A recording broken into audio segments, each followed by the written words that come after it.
जय राधा माधव कुंज बिहारी।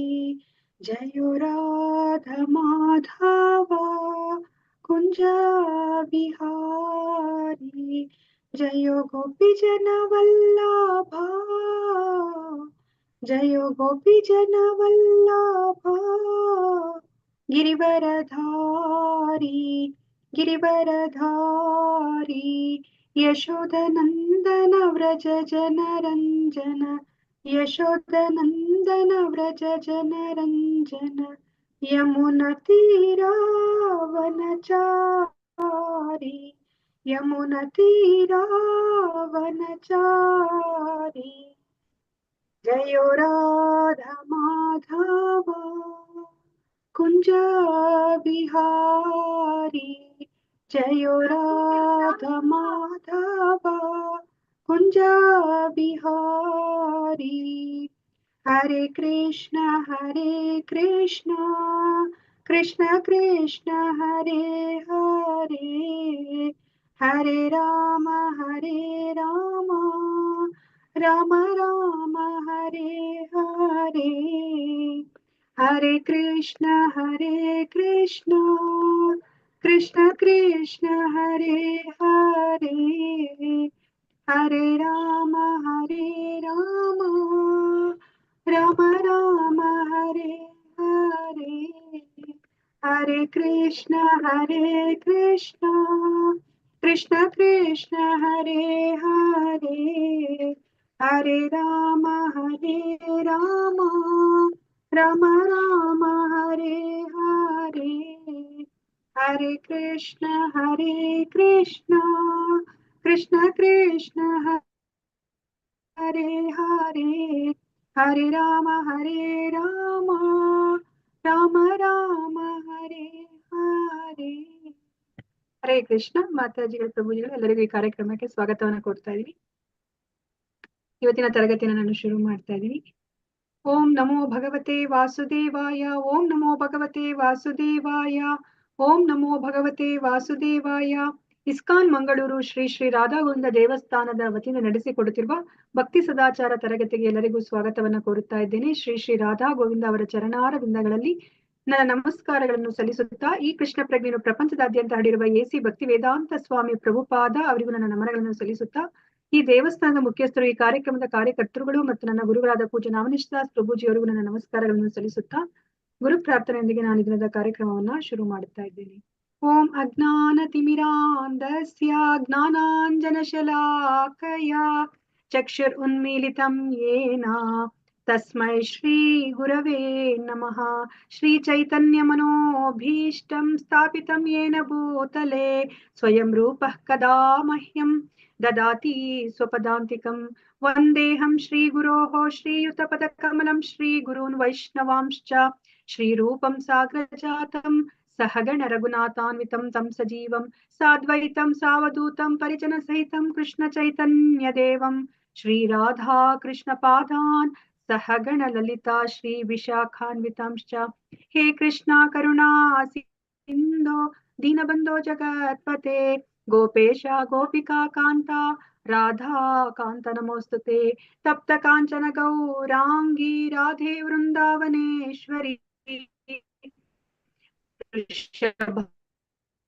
भानुसुते देवी कृपा सिन्धुभ्य एव च पतितानां पावनेभ्यो वैष्णवेभ्याय कृष्णपृष्ठाय भूतले श्रीमते भक्ति वेदांत स्वामिन् इति नामिने.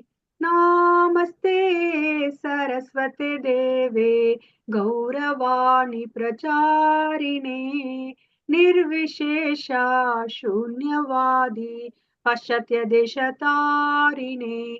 जय श्री कृष्ण चैतन्य प्रभु नित्यानंदा श्री अद्वैता गदाधर श्रीवासादि गौर भक्त वृंदा. हरे कृष्णा कृष्ण कृष्ण हरे हरे हरे राम राम राम हरे हरे हरे कृष्णा कृष्ण कृष्ण हरे हरे हर हरे राम राम राम हरे हरे हरे कृष्णा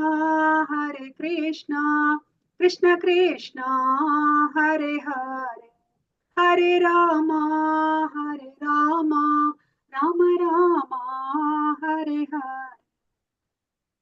नारायणं नमस्कृत्य नरं चैव नरोत्तमं देवीं सरस्वतीं व्यासं ततो जयम् उदीरयेत् नष्टप्रायेषु अभद्रेषु नित्यं भागवत सेवया भगवती उत्तमश्लोके भक्तिर्भवति नैष्टिकी कृष्णाय वासुदेवाय देवकी नन्दनाय च नन्दगोपकुमाराय गोविन्दाय नमो नमः नमः पंकजनाभाय नमः पंकजमालिने नमः पंकजनेत्राय ನಮಸ್ತೆ ಪಂಕಜಾಂಗ್ರಯೇ. ಹರೇ ಕೃಷ್ಣ. ಮಾತಾಜಿಗಳೇ, ಪ್ರಭುಜಿಗಳೇ, ಎಲ್ಲರಿಗೂ ಮತ್ತೊಮ್ಮೆ ನಾನು ಈ ಕಾರ್ಯಕ್ರಮಕ್ಕೆ ಸ್ವಾಗತವನ್ನ ಕೋರ್ತಾ ಇದ್ದೀನಿ. ಹರೇ ಕೃಷ್ಣ. ನಾವೇನನ್ನ ತಿಳ್ಕೊತಾ ಇದೀವಿ ಅಂತ ಹೇಳ್ಬಿಟ್ಟು ಯಾರಾದ್ರೂ ಹೇಳ್ತೀರಾ? ಭಕ್ತಿ ಸದಾಚಾರ ತರಗತಿಯಲ್ಲಿ ನಾವು ಏನನ್ನ ಕಲ್ತ್ಕೋತಾ ಇದೀವಿ, ಏನನ್ನ ತಿಳ್ಕೊತಾ ಇದೀವಿ ಅಂತ ಹೇಳ್ಬಿಟ್ಟು? ಶುದ್ಧ ಭಕ್ತರ ಪ್ರಾರ್ಥನೆಗಳು. ಶುದ್ಧ ಭಕ್ತರ ಪ್ರಾರ್ಥನೆಗಳನ್ನ ನಾವು ತಿಳ್ಕೊತಾ ಇದೀವಿ. ಇದಕ್ಕಿಂತ ಮುಂಚೆ ನಾವು ಯಾರ ಪ್ರಾರ್ಥನೆಗಳನ್ನ ನಾವು ತಿಳ್ಕೊಂಡ್ವಿ ಹಿಂದಿನ ವಾರದಲ್ಲಿ? ಋತು ಮಹಾರಾಜರದು. ಋತು ಮಹಾರಾಜರ ಪ್ರಾರ್ಥನೆಗಳನ್ನ ನಾವು ತಿಳ್ಕೊಂಡ್ವಿ, ಅದನ್ನ ನಾವು ಮುಗಿಸಿದೀವಿ.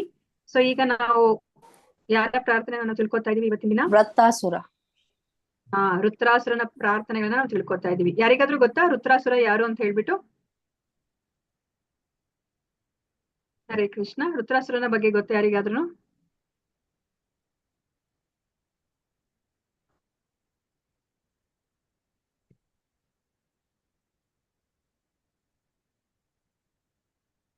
ಓಕೆ, ವೃತ್ರಾಸುರನ ಬಗ್ಗೆ ತಿಳ್ಕೊಳ್ಳೋಣ.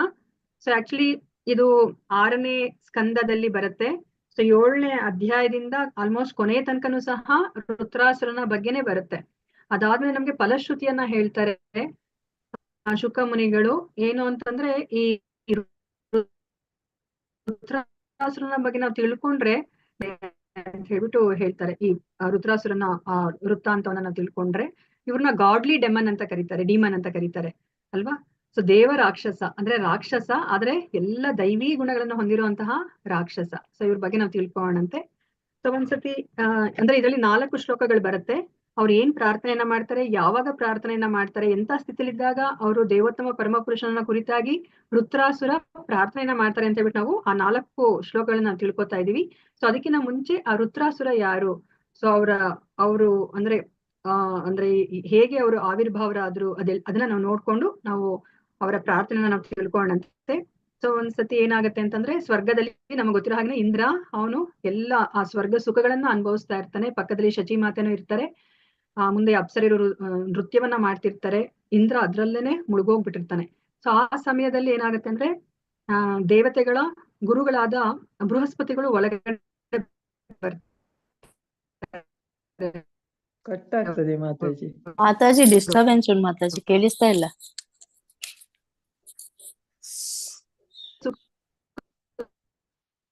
ಮಾತಾಜಿ ಕೇಳಿಸ್ತಾ ಇಲ್ಲ, ಕಟ್ ಆಗ್ತಿದೆ.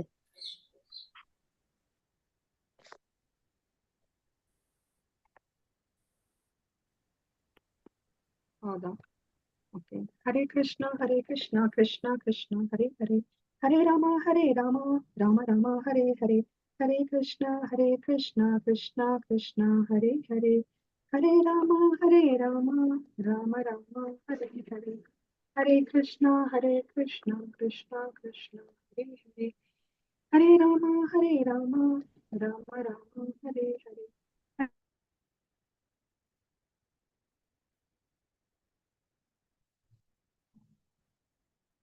ಹರೇ ಹರೇ, ಹರೇ ಕೃಷ್ಣ ಏನು ಕೇಳಿಸಲ್ಲ ಮಾತಾಜಿ. ಹರೇ ರಾಮ ರಾಮ ರಾಮ ಹರೇ ಹರೇ.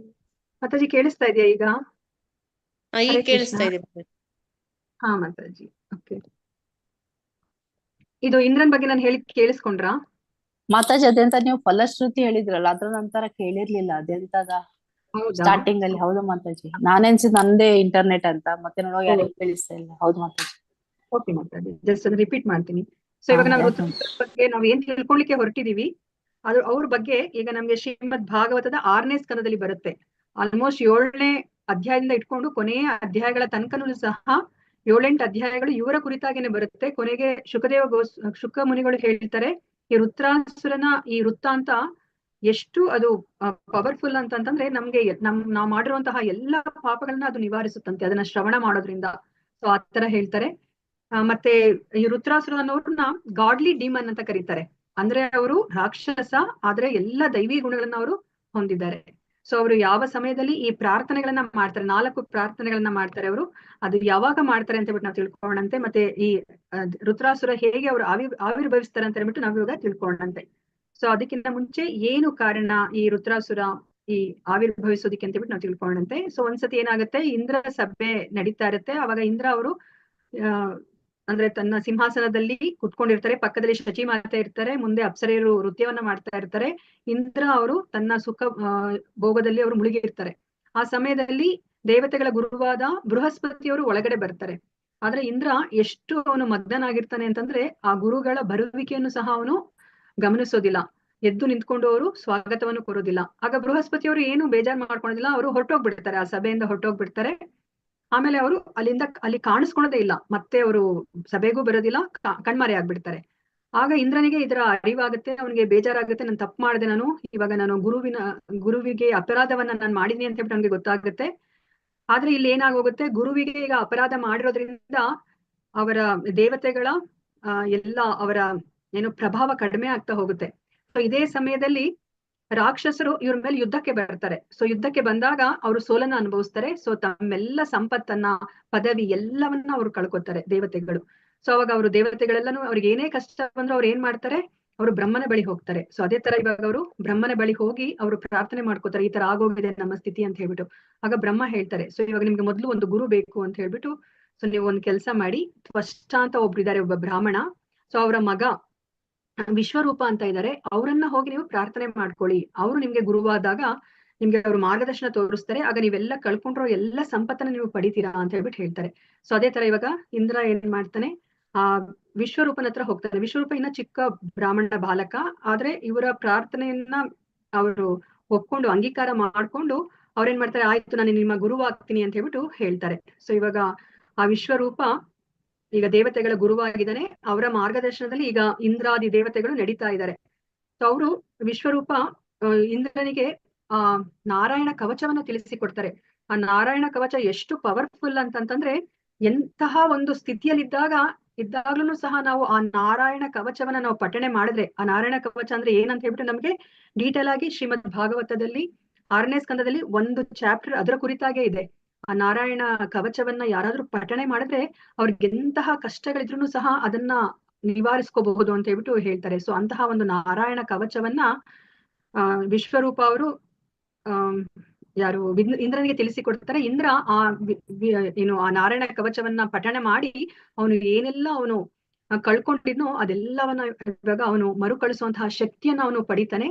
ಅದಾದ್ಮೇಲೆ ಅವರು ಮತ್ತೆ ದೇವತೆಗಳ ಜೊತೆ ಅವರು ಅಂದ್ರೆ ದೇವತೆಗಳೆಲ್ಲರೂ ಸಹ ರಾಕ್ಷಸರ ಜೊತೆ ಯುದ್ಧವನ್ನ ಮಾಡಿ ಮತ್ತೆ ಅವ್ರು ಏನೆಲ್ಲ ಕಳ್ಕೊಂಡಿರ್ತಾರೋ ಅದೆಲ್ಲವನ್ನ ಅವರು ವಾಪಸ್ ಪಡ್ಕೋತಾರೆ. ಸೊ ಈ ತರ ಅವರು ಇಂದ್ರ ಅವನು ತನ್ನೆಲ್ಲ ಏನು ಅಂದ್ರೆ ರಾಜ್ಯವನ್ನ, ಸ್ವರ್ಗವನ್ನ ಮತ್ತೆ ಅವನು ವಾಪಸ್ಸು ಮರಳಿ ಪಡಿತಾನೆ. ಅಂದ್ರೆ ವಿಶ್ವರೂಪ ಅವರ ಆಜ್ಞೆಯನ್ನ ಅನುಸಾರ ಮಾಡಿ ವಿಶ್ವರೂಪನನ್ನ ಗುರುವಾಗಿ ಅಂಗೀಕರಿಸಿರೋದ್ರಿಂದ ಅವನು ಇದನ್ನೆಲ್ಲವನ್ನ ಸಹ ಪಡಿತಾನೆ. ಸೊ ಒಂದ್ಸತಿ ಏನಾಗುತ್ತೆ, ಇಂದ್ರ ಏನನ್ನ ಅವನು ಅಬ್ಸರ್ವ್ ಮಾಡ್ತಾನೆ ಅಂತಂದ್ರೆ, ಈ ವಿಶ್ವರೂಪ ಇದಾರಲ್ಲ ಅವರು ಯಜ್ಞವನ್ನ ಮಾಡ್ಬೇಕಾದಾಗ ರಾಕ್ಷಸರಿಗೂ ಸಹ ಒಂದು ಭಾಗವನ್ನ, ಆ ಹವಿಸ್ ಅಂತ ಏನ್ ಹೇಳ್ತೀವಿ, ಆ ಹವಿಸ್ಸನ್ನ ಅವ್ರು ಕೊಡ್ತಾ ಇರ್ತಾರಂತೆ. ಆಗ ಇಂದ್ರನಿಗೆ ಇದನ್ನ ನೋಡೋಕೆ ಸಹಿಸ್ಲಿಕ್ಕೆ ಆಗೋದಿಲ್ಲ. ರಾಕ್ಷಸರಿಗೆ ಯಾಕೆ ಕೊಡ್ಬೇಕು ಯಜ್ಞದಲ್ಲಿ ಭಾಗವನ್ನ ಅಂತ ಹೇಳ್ಬಿಟ್ಟು ಅವ್ರೇನ್ ಮಾಡ್ತಾರೆ, ತನ್ನ ಗುರು ಅಂತಲೂ ನೋಡ್ದಲೆ ಆ ವಿಶ್ವರೂಪನ ತಲೆಯನ್ನ ಅವರು ಏನ್ ಮಾಡ್ತಾರೆ, ಕಟ್ ಮಾಡ್ಬಿಡ್ತಾರೆ. ಸೊ ಇವಾಗ ಏನಾಯ್ತು, ಇವಾಗ ಇಂದ್ರ ಇವಾಗ ಮತ್ತಿನ್ನೊಂದು ತಪ್ಪನ್ನ ಮಾಡ್ತಾನೆ. ಅಂದ್ರೆ ತನ್ನ ಗುರುವಿಗೇನೆ ಅವನಿವಾಗ ಕೊಲೆಯನ್ನ ಮಾಡ್ಬಿಡ್ತಾನೆ, ಅವನು ಕೊಲೆ ಪಾತಕನಾಗ್ತಾನೆ. ಅವ್ರು ಬ್ರಾಹ್ಮಣ ಆಗಿರ್ತಾನೆ, ಇವಾಗ ಬ್ರಹ್ಮ ಹತ್ಯೆನೂ ಆಗಿರುತ್ತೆ, ಗುರು ಹತ್ಯೆನೂ ಆಗಿರುತ್ತೆ. ಇಂತಹ ಸ್ಥಿತಿಗೆ ಇಂದ್ರ ಬರ್ತಾನೆ. ಸೊ ಇವಾಗ ಇಲ್ಲೇನಾಗಿದೆ, ತನ್ನ ಮಗನನ್ನ ಕಳ್ಕೊಂಡಿರೋದಕ್ಕೋಸ್ಕರ ಆ ತ್ವಷ್ಟ, ಆ ಮುನಿಗೆ ತುಂಬಾನೇ ದುಃಖ ಆಗುತ್ತೆ. ಅದಕ್ಕೋಸ್ಕರ ಅವನೇನ್ ಮಾಡ್ತಾನೆ, ಆ ಇಂದ್ರನನ್ನ ಕೊಲೆ ಮಾಡುವಂತಹ ಒಬ್ಬ ಮಗ ನನಗೆ ಜನಿಸ್ಬೇಕು ಅಂತ ಬಿಟ್ಟು ಅವನು ಒಂದು ಯಾಗವನ್ನ ಮಾಡ್ತಾನೆ. ಸೊ ಆ ಯಾಗವನ್ನ ಮಾಡಿದಾಗ ಏನಾಗುತ್ತೆ, ಅವನು ಆ ಮಂತ್ರಗಳನ್ನ ತಪ್ಪಾಗಿ ಉಚ್ಚಾರಣೆ ಮಾಡ್ತಾನೆ. ಸೊ ಏನಂತಂದ್ರೆ ಇಂದ್ರನನ್ನ ಇಂದ್ರನ ಶತ್ರುಗಳು ಹೆಚ್ಚಾಗ್ಬೇಕು ಅನ್ನೋ ಒಂದು ಮನಸ್ಥಿತಿಯಲ್ಲಿ ಅವನು ಆ ಮಂತ್ರವನ್ನ ಪಠಿಸೋ ಬದಲು ಇಂದ್ರನಿಗೆ ಶತ್ರು ಆಗುವಂತಹ ಒಬ್ಬ ಏನು ಪುರುಷ ಬರ್ಲಿ ಅನ್ನೋ ಒಂದು ಮಂತ್ರವನ್ನ ಅವನು ಪಠಿಸ್ಬಿಡ್ತಾನೆ. ಸೊ ಅವಾಗ ಏನಾಗುತ್ತೆ, ಆ ಯಜ್ಞ ಕುಂಡದಿಂದ ಒಬ್ಬ ರಾಕ್ಷಸ ಬರ್ತಾನೆ. ನೋಡಿ ಎಷ್ಟು ಅವರು ಬೃಹದಾಕಾರವಾಗಿರ್ತಾರೆ ಅಂತಂತಂದ್ರೆ ಎಲ್ಲರೂ ಭಯಭೀತರಾಗ್ತಾರೆ. ಅಂತಹ ಒಬ್ಬ ದೊಡ್ಡ ರಾಕ್ಷಸ ಆ ವೃತ್ರಾಸುರ ಅವರು ಈ ಯಜ್ಞ ಕುಂಡದಿಂದ ಬರ್ತಾರೆ. ನೋಡಿ ಅವ್ರು ಬಂದಾಗ್ಲೇನೆ ಅವರು ಚಿಕ್ಕ ಮಗುವಾಗಿ ಬರೋದಿಲ್ಲ, ಅವರು ಆ ಬೃಹದಾಕಾರವಾಗಿ ಅವನು ಬರ್ತಾರೆ. ಇವರನ್ನ ನೋಡಿದ ತಕ್ಷಣ ಎಲ್ಲ ದೇವತೆಗಳಿಗೂ ಸಹ ತುಂಬಾ ಭಯ ಆಗೋಗ್ಬಿಡತ್ತೆ. ಸೊ ಅವ್ರೇನ್ ಮಾಡ್ತಾರೆ, ಮತ್ತೆ ಯಾಕಂದ್ರೆ ಯಾವುದೇ ಒಂದು ದೊಡ್ಡ ಕಷ್ಟ ಬಂದಾಗ ನಾವು ಇವಾಗ ಏನ್ ಹೇಳ್ತಾರೆ ಅಂದ್ರೆ, ಒಂದು ಪ್ರಭುಪಾದರು ಅದಕ್ಕೆ ಒಂದು ಹೋಲಿಕೆಯನ್ನ ಕೊಡೋದು ಅಂತಂದ್ರೆ, ಒಂದು ನಾಯಿಯ ಬಾಲವನ್ನ ಇಟ್ಕೊಂಡು ನಾಯಿಗೆ ಈಜಾಡ್ಲಿಕ್ಕೆ ಬರುತ್ತಪ್ಪ ಅಂತ ಹೇಳ್ಬಿಟ್ಟು ನಾಯಿಯ ಬಾಲವನ್ನ ಇಟ್ಕೊಂಡು ನಾನು ಒಂದು ಸಮುದ್ರವನ್ನ ದಾಟ್ತೀನಿ ಅಂತಂದ್ರೆ ಯಾರಿಗೂ ದಾಟ್ಲಿಕ್ಕೆ ಸಾಧ್ಯ ಇಲ್ಲ. ಸೊ ಅದಕ್ಕೋಸ್ಕರ ಇವಾಗ ಅಲ್ಲಿ ದೇವೋತ್ತಮ ಪರಮ ಪುರುಷನಿಗೆ ಹೋಗ್ಬಿಟ್ಟು ಅವ್ರು ಮೊರೆ ಹೋಗ್ತಾರೆ. ಅವಾಗ ದೇವೋತ್ತಮ ಪರಮ ಪುರುಷ ವಿಷ್ಣು ಏನ್ ಹೇಳ್ತಾರೆ ಅಂತಂತಂದ್ರೆ, ನೀವು ದದೀಚಿ ಮುನಿ ಹತ್ರ ಹೋಗಿ, ದದೀಚಿ ಹತ್ರ ಹೋಗ್ಬಿಟ್ಟು ನೀವು ಅವರನ್ನ ಪ್ರಾರ್ಥನೆ ಮಾಡ್ಕೊಳ್ಳಿ. ದದೀಚಿ ಅವರು ದೇಹ ತ್ಯಾಗವನ್ನ ಮಾಡಿ ಅವರ ಮೂಳೆಯಿಂದ ನೀವು ಒಂದು ಏನು ಇಂದ್ರನ ಆಯುಧ. ಸೊ ಇಂದ್ರನ ಆಯುಧ ಯಾವುದು? ಹರೇ ಕೃಷ್ಣ. ವಜ್ರಾಸನ ಮಾತಾಜಿ. ಹರೇ ಕೃಷ್ಣ. ವಜ್ರಾಸನ, ವಜ್ರಾಯುಧ ಅಲ್ವಾ? ಆ ವಜ್ರಾಯುಧವನ್ನು ತಯಾರು ಮಾಡಿ ನೀವು ಆ ವಜ್ರಾಯುಧದಿಂದ ಅಷ್ಟೇನೆ ನೀವು ಆ ರುದ್ರಾಸುರನ್ನ ಕೊಲ್ಲಲಿಕ್ಕೆ ಸಾಧ್ಯ ಆಗುತ್ತೆ ಅಂತ ಹೇಳ್ತಾರೆ. ಸೊ ಇವಾಗ ದೇವತೆಗಳೆಲ್ಲನೂ ಸಹ ದದೀಚಿ ಮುನಿ ಹತ್ರ ಹೋಗ್ತಾರೆ ಅಲ್ವಾ? ಸೊ ಇವಾಗ ಯಾರಾದ್ರೂ ಬಂದ್ಬಿಟ್ಟು ಇವಾಗ ನಮ್ಮನ್ನ ಕೇಳಿದ್ರೆ ಆತರ ನಾವ್ ಏನನ್ನ ಉತ್ತರ ಕೊಡ್ಬೋದು? ನೀವು ಇವಾಗ ನಿಮ್ಮ ದೇಹವನ್ನ ನಮ್ಗೆ ಕೊಡಿ, ನಾವು ಅದರಿಂದ ಒಂದು ಆಯುಧವನ್ನ ತಯಾರು ಮಾಡ್ಕೋತೀವಿ ಅಂತಂದ್ರೆ ಯಾರಾದ್ರೂ ಆಗ್ಲಿ ಏನನ್ನ ಹೇಳ್ತಾರೆ? ಆಗೋದಿಲ್ಲ ಅಂತ ಹೇಳ್ತಾರೆ ಮಾತಾಜಿ ಅಲ್ವಾ? ಸೊ ಅದು ಸಾಧ್ಯನೇ ಇಲ್ದಲೇ ಇರೋದಲ್ವಾ? ಇವಾಗ ನಿಮ್ಮ ದೇಹವನ್ನ ಕೊಡಿ ಅಂತಂದ್ರೆ ಏನ್ ಅರ್ಥ? ನಮ್ಮ ಪ್ರಾಣವನ್ನ ನಾವು ತ್ಯಾಗ ಮಾಡ್ಬೇಕು ಅಂತಾನೆ ಅರ್ಥ ಅಲ್ವಾ? ಪ್ರಾಣವನ್ನ ಕಳ್ಕೋಬೇಕು ಅಂತ. ಸೊ ಅದಕ್ಕೆ ದದೀಚಿ ಮುನಿ ಹೇಳ್ತಾರೆ, ಅಂದ್ರೆ ಅವ್ರಿಗೆ ಒಪ್ಪಿಗೆ ಇದೆ, ಅವರು ಮನಸ್ಸಿನಿಂದನೇ ಅವರು ದೈವ ಭಕ್ತ. ಅವರು ನನ್ನ ದೇಹ ಇದು ನನ್ನ ದೇಹವನ್ನ ತ್ಯಾಗ ಮಾಡಿದಾಗ ಈ ದೇಹಕ್ಕೆ ಯಾವುದೇ ಒಂದು ಬೆಲೆ ಇಲ್ಲ ಅಲ್ವಾ? ಅದನ್ನ ನಾಯಿ ನರಿಗಳು ತಿನ್ನುತ್ತೆ. ಸೊ ಅದ್ರ ಬದಲು ಇದು ಒಂದು ಲೋಕ ಕಲ್ಯಾಣಕ್ಕೆ ಉಪಯೋಗ ಆಗ್ತಿದೆ ಅಂತಂದ್ರೆ ನನ್ನ ದೇಹವನ್ನ ಕೊಡ್ಲಿಕ್ಕೆ ಅವರು ತಯಾರಿದ್ದಾರೆ. ಆದ್ರೆ ಅವರು ದೇವತೆಗಳ ಹತ್ರ ಅವರು ಸುಮ್ನೆ ನಗೆ ಆಡೋ ತರ ಅವರು ನಮ್ಮ ನಗೆ ಚಟಾಕಿಯನ್ನ ಅವ್ರು ಇದ್ ಮಾಡ್ತಾರೆ. ನೀವು ನನ್ನ ದೇಹವನ್ನ ಬೇಕು ಅಂತ ಕೇಳ್ತಾ ಇದ್ದೀರಾ, ನನ್ನ ದೇಹವನ್ನ ಕೊಟ್ರೆ ನನಗೆ ತುಂಬಾ ನೋವಾಗುತ್ತೆ ಅಲ್ವಾ? ಅದ್ ಆಕ್ಚುಲಿ ಪ್ರಾಣ ಹೋಗೋ ಸಮಯದಲ್ಲಿ ನಮ್ಗೆ ಗೊತ್ತಿರೋ ಹಾಗೇನೆ 1000 ಚೇಳುಗಳು ಒಂದೇ ಬಾರಿ ಕಡ್ದಂಗ ಆಗುತ್ತೆ. ಅಂತಹ ನೋವನ್ನ ನಾನು ಅನುಭವಿಸ್ಬೇಕಾಗತ್ತೆ ಅಲ್ವಾ? ಮತ್ತೆ ನಮ್ಮ ಧರ್ಮಶಾಸ್ತ್ರಗಳು ಏನ್ ಹೇಳುತ್ತೆ, ನಮ್ಮ ದೇಹವನ್ನ ನಾವ್ ಯಾವಾಗ್ಲೂ ಕಾಪಾಡ್ಕೋಬೇಕು.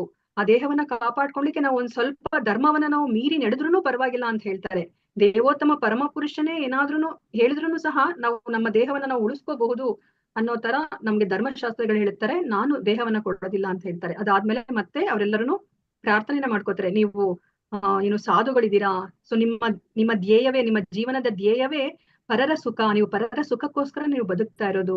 ಸೊ ನೀವು ನಮ್ಮ ಪ್ರಾರ್ಥನೆಯನ್ನ ಮನ್ನಿಸಿ ನೀವು ನಮ್ಗೆ ಈ ತರ ರುದ್ರಾಸುರನನ್ನ ಸಂಹಾರ ಮಾಡ್ಲಿಕ್ಕೆ ನಿಮ್ಮ ದೇಹವನ್ನ ನಮ್ಗೆ ಕೊಡಿ ಅಂತ ಹೇಳಿದಾಗ ಆಗ ದದೀಚಿ ಒಪ್ಕೋತಾರೆ.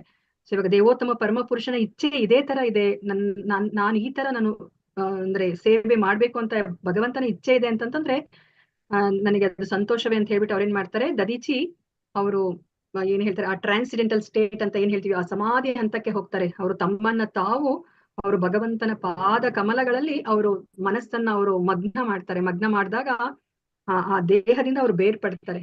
ಸೊ ಅವರ ಆತ್ಮ ಭಗವಂತನಲ್ಲಿ ಅದು ಲೀನ ಆಗತ್ತೆ. ಆದ್ರೆ ಇವ್ರ ದೇಹವನ್ನ ಅಂದ್ರೆ ದೇಹವನ್ನ ಅವರು ಎಷ್ಟು ಬೇರ್ಪಡಿಸ್ತಾರೆ ಅಂತಂತಂದ್ರೆ ಅದು ಅವ್ರಿಗೆ ನಮ್ಗೆ ಗೊತ್ತಿರೋ ಹಾಗೇನೆ ಆತ್ಮ ದೇಹದಿಂದ ಹೊರಗಡೆ ಹೋಗ್ಬೇಕಂದ್ರೆ ಅದು ತುಂಬಾ ಯಾತನಾಮಯವಾದಂತಹ ಸ್ಥಿತಿ ಅಂತ ಹೇಳ್ತಾರೆ ಅಲ್ವಾ? ಆದ್ರೆ ಈ ದದೀಚಿ ಮುನಿ ಅವರು ಯಾವಾಗ ಅವರು ಭಗವಂತನಲ್ಲಿ ತಮ್ಮ ಮನಸ್ಸನ್ನ ಲೀನಗೊಳಿಸ್ತಾರೋ ಅವ್ರಿಗೆ ದೇಹ ಮತ್ತೆ ಅವರು ಅದು ಬೇರೆ ಅನ್ನೋದು ಚೆನ್ನಾಗಿ ಗೊತ್ತಾಗ್ಬೇಕು ನಮ್ಗೆ. ಆ ತರ ಅಂತಹ ಒಂದು ಸ್ಥಿತಿಗೆ ಅವ್ರು ಬರ್ತಾರೆ. ಸೊ ಬಂದು ಅವ್ರು ಏನ್ ಮಾಡ್ತಾರೆ, ತಮ್ಮ ದೇಹವನ್ನ ಅಂದ್ರೆ ದೇವತೆಗಳಿಗೆ ಕೊಡ್ತಾರೆ. ಆಯ್ತು, ನೀವು ಉಪಯೋಗಿಸ್ಕೋಬಹುದು ಅಂತ ಹೇಳ್ಬಿಟ್ಟು. ಸೊ ದೇವತೆಗಳು ಏನ್ ಮಾಡ್ತಾರೆ, ಅದರಿಂದ ಅವರು ವಿಶ್ವಕರ್ಮನ ಸಹಾಯದಿಂದ ಆ ವಜ್ರಾಯುಧವನ್ನ ಅವರು ತಯಾರು ಮಾಡ್ತಾರೆ. ಥಂಡರ್ ಬೋಲ್ಟ್ ಅಂತ ನಾವೇನ್ ಹೇಳ್ತೀವೋ ಆ ವಜ್ರಾಯುಧವನ್ನ ತಯಾರು ಮಾಡ್ತಾರೆ. ಸೊ ತಯಾರು ಮಾಡಿ ಅದನ್ನ ಇಂದ್ರನಿಗೆ ಕೊಡ್ತಾರೆ. ಸೊ ಇವಾಗ ಇಂದ್ರನಿಗೆ ಮತ್ತೆ ದೇವತೆಗಳಿಗೆಲ್ಲನೂ ಸಹ ಹೆಚ್ಚು ಬಲ ಬರುತ್ತೆ. ಯಾಕಂದ್ರೆ ಅವ್ರ ಹತ್ರ ಇವಾಗ ತುಂಬಾ ಒಂದು ಬಲಶಾಲಿಯಾದಂತಹ ಆಯುಧ ಇದೆ. ಅದನ್ನು ಸಹ ಇಂತಹ ಒಂದು ಮುನಿಯ ಶರೀರದಿಂದ ಬಂದಿರೋದು, ಮತ್ತೆ ದೇವೋತ್ತಮ ಪರಮ ಪುರುಷನಿಂದ ಅನುಗ್ರಹಿತವಾಗಿರುವಂತಹ ಆ ಒಂದು ಆಯುಧ ದೇವತೆಗಳಿಗೆ ಸಿಗುತ್ತೆ. ಆಗ ದೇವತೆಗಳಿಗೆ ಬಲ ಅವ್ರಿಗೆ ತುಂಬಾ ಹೆಚ್ಚಾಗುತ್ತೆ. ಆಗ ಅವ್ರಿಗೆ ಆ ರುದ್ರಾಸುರನನ್ನ ಅವ್ರಿಗೆ ಎದುರಿಸ್ಲಿಕ್ಕೆ ಅವ್ರಿಗೆ ಶಕ್ತಿ ಬರುತ್ತೆ. ಅದಕ್ಕೋಸ್ಕರ ಇವ್ರೇನ್ ಮಾಡ್ತಾರೆ, ಇವಾಗ ರುದ್ರಾಸುರನ್ನ ಎದುರಿಸ್ಲಿಕ್ಕೆ ಇವಾಗ ಇಂದ್ರ ಏನ್ ಮಾಡ್ತಾನೆ, ತನ್ನ ಐರಾವತವನ್ನ ಏರಿ, ನೋಡಿ ಐರಾವತವನ್ನ ಏರಿ ಅವರು ರುದ್ರಾಸುರನ ಮೇಲೆ ಯುದ್ಧ ಮಾಡ್ಲಿಕ್ಕೆ ಹೋಗ್ತಾರೆ. ಸೊ ಈ ಕಡೆ ರಾಕ್ಷಸನ ಕಡೆಯವರು ಸಹ ಇರ್ತಾರೆ, ಮತ್ತೆ ದೇವತೆಗಳ ಕಡೆನೂ ಸಹ ಇರ್ತಾರೆ. ಆದ್ರೆ ಇಲ್ಲಿ ದೇವತೆಗಳಿಗೆ ಹೆಚ್ಚು ಇವಾಗ ಶಕ್ತಿ ಇದೆ. ಯಾಕೆ ಅಂತಂದ್ರೆ ಅವ್ರ ಹತ್ರ ಈಗ ವಜ್ರಾಯುಧ ಇದೆ. ಇವಾಗ ಇವರಿಬ್ರು ನಡುವೆ ಯುದ್ಧ ಆಗ್ಬೇಕಾದಾಗ ಇವಾಗ ದೇವತೆಗಳ ಬಲ ಜಾಸ್ತಿ ಇರೋದ್ರಿಂದ ಈ ಎಲ್ಲಾ ರಾಕ್ಷಸರೆಲ್ಲರೂ ಸಹ ಹಿಮ್ಮೆಟ್ಟಿ ಓಡೋಗ್ತಾ ಇರ್ತಾರೆ.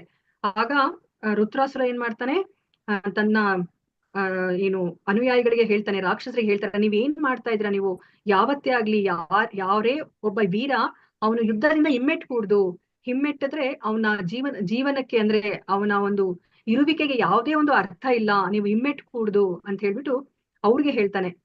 ಅದೇ ಸಮಯದಲ್ಲಿ ಇಲ್ಲಿ ದೇವತೆಗಳು ಏನ್ ಮಾಡ್ತಾ ಇದಾರೆ ಅಂತಂದ್ರೆ, ಆ ಹೆದರಿಕೆಯಿಂದ ಭಯದಿಂದ ಎದುರ್ಕೊಂಡು ಆ ಯುದ್ಧ ಭೂಮಿಯನ್ನ ಬಿಟ್ಟು ಹೋಗ್ತಾ ಇರೋರಿಗೆ ಅವ್ರನ್ನ ಸಾಯಿಸ್ಲಿಕ್ಕೆ ಹೋಗ್ತಾ ಇದ್ದಾರೆ ದೇವತೆಗಳು. ಆಗ ರುದ್ರಾಸುರ ನೋಡಿ, ಅವನು ರಾಕ್ಷಸ ಆದ್ರೆ ಅವನು ಇಲ್ಲಿ ದಾನವರಿಗೆ ಏನ್ ಹೇಳ್ಬೇಕು ಅದನ್ನ ಹೇಳ್ತಾ ಇದ್ದಾನೆ, ಮತ್ತೆ ಇಲ್ಲಿ ದೇವತೆಗಳಿಗೂ ಸಹ ಹೇಳ್ತಾ ಇದ್ದಾನೆ, ನೀವೆಂತಹ ದೇವತೆಗಳು, ನೀವು ಸ್ವರ್ಗಾಧಿಪತಿಗಳಾಗ್ಲಿಕ್ಕೆ ನೀವು ಯಾವುದೇ ಒಂದು ಅರ್ಹತೆಯನ್ನ ನೀವು ಪಡೆದಿಲ್ಲ. ನೀವು ಈ ತರ ಯುದ್ಧವನ್ನ ಮಾಡಿದ್ರೆ, ನೀವು ಯುದ್ಧದ ನಿಯಮಗಳನ್ನ ನೀವು ಮೀರ್ತಾ ಇದ್ದೀರಾ. ಯಾರೇ ಆಗ್ಲಿ ಅವರು ಪ್ರಾಣ ಭಯದಿಂದ ಅವರು ಹಿಮ್ಮೆಟ್ಟಿ ಓಡ್ತಾ ಇದ್ರೆ ಅವರ ಬೆನ್ನ ಹಿಂದೆಯಿಂದ ನೀವು ಯುದ್ಧವನ್ನ ಮಾಡಿ ಅವ್ರನ್ನ ಸಾಯಿಸ್ಕೂಡ್ದು, ನೀವೆಂತಹ ಒಂದು ತಪ್ಪನ್ನ ಮಾಡ್ತಾ ಇದ್ದೀರಾ ಅಂತ ಹೇಳ್ಬಿಟ್ಟು ನೋಡಿ, ಇಲ್ಲಿ ಅವರು ರುದ್ರಾಸುರ ಅವನು ರಾಕ್ಷಸನಾಗಿದ್ದಾನೆ, ಆದ್ರೆ ಅವನು ದೇವತೆಗಳಿಗೂ ಮತ್ತು ದಾನವರಿಗೂ ಸಹ ಇವಾಗ ಬುದ್ಧಿವಾದವನ್ನ ಹೇಳ್ತಾ ಇದ್ದಾನೆ. ಆದ್ರೆ ಎಲ್ಲಾ ದಾನವರೆಲ್ಲರೂ ಸಹ ಓಡೋಗ್ಬಿಡ್ತಾರೆ. ಇವಾಗ ಏಕಾಂಗಿ ಆಗ್ತಾನೆ ರುದ್ರಾಸುರ. ಏಕಾಂಗಿ ಆದ್ರೂ ಸಹ ಅವನು ಹಿಮ್ಮೆಟ್ಟೋದಿಲ್ಲ. ಇವಾಗ ಏನು ರುದ್ರಾಸುರನ್ನ ಸಾಯಿಸ್ಲಿಕ್ಕೆ ಇಂದ್ರ ಏನ್ ಮಾಡ್ತಾನೆ ಅಂತಂದ್ರೆ, ತನ್ನ ಗದೆಯನ್ನ ಅವನು ಬೀಸ್ತಾನೆ. ಸೊ ಗದೆಯನ್ನ ಬೀಸಿದಾಗ ಏನಾಗುತ್ತೆ ಅಂತಂದ್ರೆ, ಅದನ್ನ ಇಂದ್ರನ ಹತ್ರ ಎಷ್ಟೊಂದು ಗದೆಗಳಿರುತ್ತೆ. ಆ ಗದೆಯಲ್ಲಿ ತುಂಬಾ ಶ್ರೇಷ್ಠವಾದ ಗದೆಯನ್ನ ಅವನು ರುದ್ರಾಸುರನ ಮೇಲೆ ಅವನು ಒಗಿತಾನೆ. ಬೀಸಿರೋ ಆ ಒಂದು ಗದೆ ಯಾವ ತರ ಇರುತ್ತೆ ಅಂತಂದ್ರೆ, ಅವನು ಕೈಯಲ್ಲಿ ಇಟ್ಕೊಂಡಾಗ ಒಂದು ಆಟ ಸಾಮಾನ್ಯನೋ ಅನ್ನೋ ತರ ಕಾಣುತ್ತೆ. ಅಂದ್ರೆ ಅಷ್ಟು ಬೃಹದಾಕಾರವಾಗಿರ್ತಾನೆ ರುದ್ರಾಸುರ. ಆ ಒಂದು ಗದೆಯನ್ನ, ಇಂದ್ರ ಬೀಸಿರೋ ಗದೆಯನ್ನೇ ಅವನು ಕೈಯಲ್ಲಿ ಇಟ್ಕೊಂಡು ಆ ಒಂದು ಗದೆಯನ್ನೇ ಉಪಯೋಗಿಸಿ ಅವನೇನ್ ಮಾಡ್ತಾನೆ, ಆ ಐರಾವತಕ್ಕೆ ಅವನು ಬೀಸ್ತಾನೆ. ಐರಾವತಕ್ಕೆ ಬೀಸ್ದಾಗ ಏನಾಗುತ್ತೆ, ಐರಾವತರಿಗೆ ಅಲ್ಲಿ ಘಾಸಿ ಆಗುತ್ತೆ. ಅವನು 14 ಏನು ಯೋಜನೆನೋ, ಅದು ಕರೆಕ್ಟ್ ಆಗಿ ಮೆಜರ್ಮೆಂಟ್ ಗೊತ್ತಿಲ್ಲ, ಯೋಜನೆ ಅವನು ಹಿಂದಕ್ಕೆ ಹೋಗ್ಬಿಡ್ತಾನೆ. ಅವನು ಐರಾವತ ಹಿಂದಕ್ಕೆ ಹೋಗಿ ಬಿದ್ದು ಹೋಗ್ತಾನೆ. ಸೊ ಅವಾಗ ನೋಡಿ, ರುದ್ರಾಸುರ ಎಷ್ಟು ಅವನು ದಾನವನಾದ್ರೂ ಸಹ ಯುದ್ಧ ನಿಯಮವನ್ನ ಮೀರೋದಿಲ್ಲ ಅಂತಂದ್ರೆ, ಈಗ ಅಲ್ಲಿ ಕೆಳಗಡೆ ಈಗ ಐರಾವತ ಬಿದ್ದಿದೆ, ಮತ್ತೆ ಇಂದ್ರನು ಸಹ ಕೆಳಗಡೆ ಬಿದ್ದಿದ್ದಾನೆ. ಸೊ ಅದಕ್ಕೋಸ್ಕರ ಅವನು ಇಂದ್ರನ ಮೇಲೆ ಇವಾಗ ಅವನು ಯಾವುದೇ ಒಂದು ಆಯುಧವನ್ನ ಅವನು ಹಾಕೋದಿಲ್ಲ, ಅವನು ಬಿಡೋದಿಲ್ಲ. ಅಂದ್ರೆ ಇಂದ್ರನಿಗೆ ಒಂದ್ ಸ್ವಲ್ಪ ಸಮಯ ಕೊಡ್ತಾ ಇದ್ದಾನೆ. ಎದ್ದು ಅವನು ಮತ್ತೆ ವಾಪಸ್ಸು ಅವನು ಸರಿಯಾದ ಒಂದು ಸ್ಥಿತಿಗೆ ಬಂದ್ಮೇಲೆ ಮತ್ತೆ ಯುದ್ಧ ಮಾಡ್ಬೇಕು ಅಂತ ಬಿಟ್ಟು ಅವನು ಒಂದು ಅವಕಾಶವನ್ನ ಕೊಡ್ತಾ ಇದ್ದಾನೆ, ಅವಕಾಶವನ್ನ ಕೊಡ್ತಾ ಇದ್ದಾನೆ. ಸೊ ಅದಾದ್ಮೇಲೆ ಇವಾಗ ಇಂದ್ರ ಏನ್ ಮಾಡ್ತಾನೆ, ತನ್ನ ಕೈಯಿಂದ ಅವನು ಐರಾವತಿಗೆ ಅವನು ಸ್ಪರ್ಶ ಮಾಡಿದ ತಕ್ಷಣನೇ ಐರಾವತ ಅವನು ತನ್ನೆಲ್ಲ ನೋವಿನಿಂದ ಅವನು ಶಮನಗೊಳ್ತಾನೆ.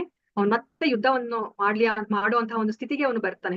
ಸೊ ಅವಾಗ ಮತ್ತೆ ಏನ್ ಮಾಡ್ತಾರೆ, ಇವಾಗ ಮತ್ತೆ ಅವರಿಬ್ಬರ ನಡುವೆ ಯುದ್ಧ ಶುರುವಾಗ್ತಾ ಇದೆ. ಆದ್ರೆ ಇಲ್ಲಿ ರುದ್ರಾಸುರ ಇಲ್ಲಿ ಇಂದ್ರನನ್ನ ಬೇಡ್ಕೋತಾ ಇದ್ದಾನೆ, ನೀನ್ ಯಾಕೆ ಸಮಯವನ್ನ ವ್ಯರ್ಥ ಮಾಡ್ತಾ ಇದ್ಯಾ, ನೀನಲ್ಲಿ ಏನು, ನಿನಗೆ ದೇವೋತ್ತಮ ಪರಮಪುರುಷ ಏನ್ ಹೇಳಿದ್ದಾರೆ, ನೀನು ಆ ವಜ್ರಾಯುಧ ಏನು ನೀನು ತಯಾರು ಮಾಡ್ಕೊಂಡಿದ್ಯಾ, ಆ ವಜ್ರಾಯುಧದಿಂದ ನೀನು ನನ್ನನ್ನ ಕೊಲ್ಲು.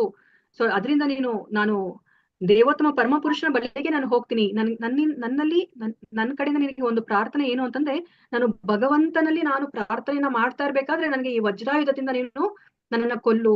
ಯಾಕಂದ್ರೆ ಅವಾಗ ಅವನು ದೇವೋತ್ತಮ ಪರಮಪುರುಷನ ಬಳಿಗೆ ಹೋಗ್ತಾನೆ ಅಲ್ವಾ. ನಮಗೆ ಗೊತ್ತಿರೋ ಹಾಗೇನೆ ನಾವು ಸಾಯುವ ಸಮಯದಲ್ಲಿ ನಾವು ಯಾವ ಒಂದು ಭಾವದಲ್ಲಿ ಇರ್ತೀವೋ ಅಂತಹದೇ ಒಂದು ದೇಹವನ್ನ ನಾವು ಪಡಿತೀವಿ ಅಲ್ವಾ. ಸೊ ಅದಕ್ಕೋಸ್ಕರ ಇಲ್ಲಿ ರುದ್ರಾಸುರ ಇಂದ್ರನಿಗೆ ಹೇಳ್ತಾ ಇದ್ದಾನೆ. ಆದ್ರೆ ಇವಾಗ ಇಂದ್ರನಿಗೆ ಏನಾಗಿದೆ ಅಂತಂದ್ರೆ ಭಯ ಬಂದಿದೆ. ಇವಾಗ ಏನಂತಂದ್ರೆ, ತಾನ್ ಬೀಸಿರುವಂತಹ ಒಂದು ಗದೆ, ಅದು ಎಷ್ಟು ಬಲಶಾಲಿಯಾಗಿರೋ ಗದೆನೆ ಅಲ್ಲಿ ರುದ್ರಾಸುರನ ಹತ್ರ ಒಂದು ಆಟದ ಸಾಮಾನ್ ತರ ಕಾಣಿಸ್ತಾ ಇದೆ ಅದು. ಮತ್ತೆ ಆ ಒಂದು ಗದೆಯನ್ನೇ ಉಪಯೋಗಿಸಿ ನನ್ನ ಐರಾವತಕ್ಕೆ ಘಾಸಿಯನ್ನ ಮಾಡಿದ್ದಾನೆ. ಸೊ ಇವಾಗ ನಾನೇನಾದ್ರೂ ಇವಾಗ ಈ ವಜ್ರಾಯುಧವನ್ನ ಬೀಸಿದ್ರೆ ಅದು ರುದ್ರಾಸುರನನ್ನ ಸಂಹಾರ ಮಾಡುತ್ತೋ ಇಲ್ವೋ ಅಂತ ಹೇಳ್ಬಿಟ್ಟು ನೋಡಿ, ಅವನಿಗೆ ಅಲ್ಲಿ ಡೌಟ್ ಇದೆ. ಆದ್ರೆ ರುದ್ರಾಸುರನಿಗೆ ಯಾವುದೇ ಒಂದು ಡೌಟ್ ಇಲ್ಲ, ಯಾಕಂದ್ರೆ ದೇವೋತ್ತಮ ಪರಮಪುರುಷ ಹೇಳಿದಾನೆ ಅಂದ್ಮೇಲೆ ಅದು ಯಾವತ್ತೇ ಆಗ್ಲಿ ಅಲ್ಲಿ ತಪ್ಪು ನಡೆಯೋದಿಲ್ಲ, ಅದು ಸರಿಯಾಗಿ ಕೆಲಸವನ್ನ ಮಾಡೇ ಮಾಡುತ್ತೆ ಅಂದ್ಬಿಟ್ಟು ರುದ್ರಾಸುರನಿಗೆ ನಂಬಿಕೆ ಇದೆ. ಯಾಕಂದ್ರೆ ಅವನು ಅಂದ್ರೆ ಕೃಷ್ಣನ ಭಕ್ತ, ವೈಷ್ಣವ. ಆದ್ರೆ ಇಲ್ಲಿ ನೋಡಿ ಇಂದ್ರನಿಗೆ ಅವನಿಗೆ ಇವಾಗ ಡೌಟ್ ಇದೆ, ಅಯ್ಯೋ ಇದು ನಿಜವಾಗ್ಲೂ ಇದು ಕೆಲಸ ಮಾಡುತ್ತಾ, ಅಥವಾ ನಾನು ಹಿಂದೆ ಬೀಸಿದ್ನಲ್ವಾ ನಾನು ಆ ಗದೆ ತರನೇ ಇದನ್ನು ಸಹ ವ್ಯರ್ಥವಾಗ್ಬಿಡುತ್ತಾ ಅಂತ ಹೇಳ್ಬಿಟ್ಟು ಅವನ್ ಇಂದ್ರ ಅದನ್ನ ಏನು ಪ್ರಯೋಗ ಮಾಡ್ಲಿಕ್ಕೆ ಅವನು ಯೋಚನೆ ಮಾಡ್ತಾನೆ, ಹಿಂದೆ ಮುಂದೆ ಯೋಚನೆ ಮಾಡ್ತಾ ಇದ್ದಾನೆ. ಆಗ ರುದ್ರಾಸುರನಿಗೆ ಏನು ಸಮಯ ವ್ಯರ್ಥ ಆಗ್ತಾ ಇದೆ, ಇಲ್ಲಿ ಸುಮ್ನೆ ಇವನು ನನ್ನ ಸಮಯವನ್ನ ವ್ಯರ್ಥ ಮಾಡ್ತಾ ಇದ್ದೇನೆ, ನಾನು ಆದಷ್ಟು ಬೇಗ ನಾನು ಈ ದೇಹವನ್ನ ಬಿಟ್ಟು ದೇವೋತ್ತಮ ಪರಮ ಪುರುಷನಲ್ಲಿ ನಾನು ಏನು ಸೇವೆಗೆ ನಾನು ತೊಡಗ್ಬೇಕಾಗತ್ತೆ, ಅವನ ಪಾದ ಕಮಲಗಳನ್ನ ನಾನು ಸೇರ್ಬೇಕು ಅಂತ ಹೇಳ್ಬಿಟ್ಟು ರುದ್ರಾಸುರ ಅವನು ಯೋಚನೆ ಮಾಡ್ತಾ ಇರ್ತಾನೆ. ನೋಡಿ ಇದೇ ಸಮಯದಲ್ಲಿ ಇಂದ್ರ ಏನ್ ಮಾಡ್ತಾನೆ, ಅವನು ರುದ್ರಾಸುರನ ಒಂದು ಕೈಯನ್ನ ನೋಡಿ ಕಟ್ ಮಾಡ್ಬಿಡ್ತಾನೆ. ನೀವು ಈ ಚಿತ್ರದಲ್ಲಿ ನೋಡಿದ್ರೆ ನಿಮ್ಗೆ ಗೊತ್ತಾಗುತ್ತೆ, ರುದ್ರಾಸುರನ ಕೈಯನ್ನ ಅವನು ಕಟ್ ಮಾಡ್ತಾನೆ. ಸೊ ರುದ್ರಾಸುರ ಇವಾಗ ಒಂದು ಕೈ ಇಲ್ದಲೇನು ಸಹ ಅವನು ಮತ್ತೆ ಇಂದ್ರನ ಮೇಲೆ ಅವನು ಯುದ್ಧವನ್ನ ಮಾಡ್ತಾ ಇದ್ದಾನೆ, ಮತ್ತೆ ಸಮಯ ವ್ಯರ್ಥ ಅಂತ ಅನಿಸ್ತಾ ಇದೆ. ಸೊ ಆ ಸಮಯದಲ್ಲಿ ಇವಾಗ ರುದ್ರಾಸುರ ಏನ್ ಮಾಡ್ತಾನೆ ಅಂತಂದ್ರೆ ಇವಾಗ ಪ್ರಾರ್ಥನೆಯನ್ನ ಮಾಡ್ತಾನೆ. ನೋಡಿ ಎಂತಹ ಸಮಯದಲ್ಲಿ ರುದ್ರಾಸುರ ಪ್ರಾರ್ಥನೆಯನ್ನ ಮಾಡ್ತಾ ಇದ್ದಾನೆ ಅಂತಂದ್ರೆ ನೋಡಿ ಅವನಿಗೆ ಇವಾಗ ಯುದ್ಧ ಮಾಡ್ತಾ ಇದ್ದಾನೆ, ಇನ್ನೇನು ಅವನ ಪ್ರಾಣ ಇನ್ನೇನು ಹೋಗ್ಬೇಕು ಆ ವಜ್ರಾಯುಧದಿಂದ, ಅಂತಹ ಸಮಯದಲ್ಲಿ ಈಗ ಅವನು ಪ್ರಾರ್ಥನೆಯನ್ನ ಮಾಡ್ತಾ ಇದ್ದಾನೆ. ಏನು ಪ್ರಾರ್ಥನೆಯನ್ನ ಮಾಡ್ತಾನೆ ಅಂತ ಹೇಳ್ಬಿಟ್ಟು ನಾವು ನೋಡೋಣಂತೆ.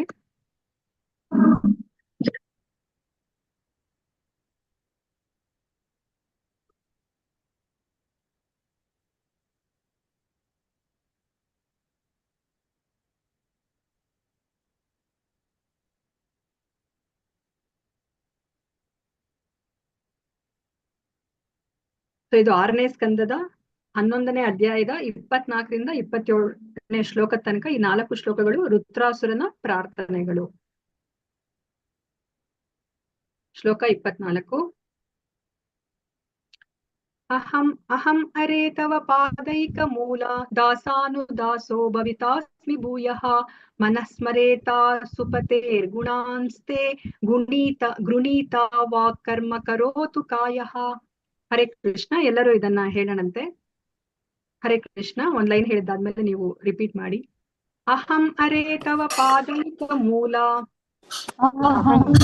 ಹರೇ ತವ ಪಾದೈಕ ಮೂಲ ದಾಸಾನುದಾಸೋ ಭವಿತಾಸ್ಮಿ ಭೂಯಃ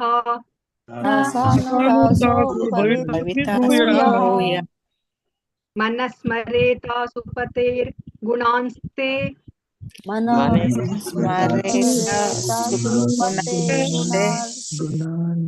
ಗೃಣೀತಾ ವಾ ಕರ್ಮ ಕರೋತು ಕಾಯಃ.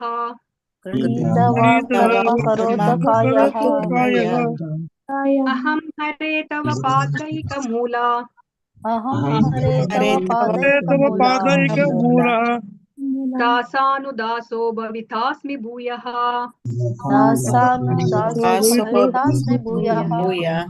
ಮನಸ್ಮರೇತಾ ಸುಪತೆ ಗುಣಾಂಸ್ತೆ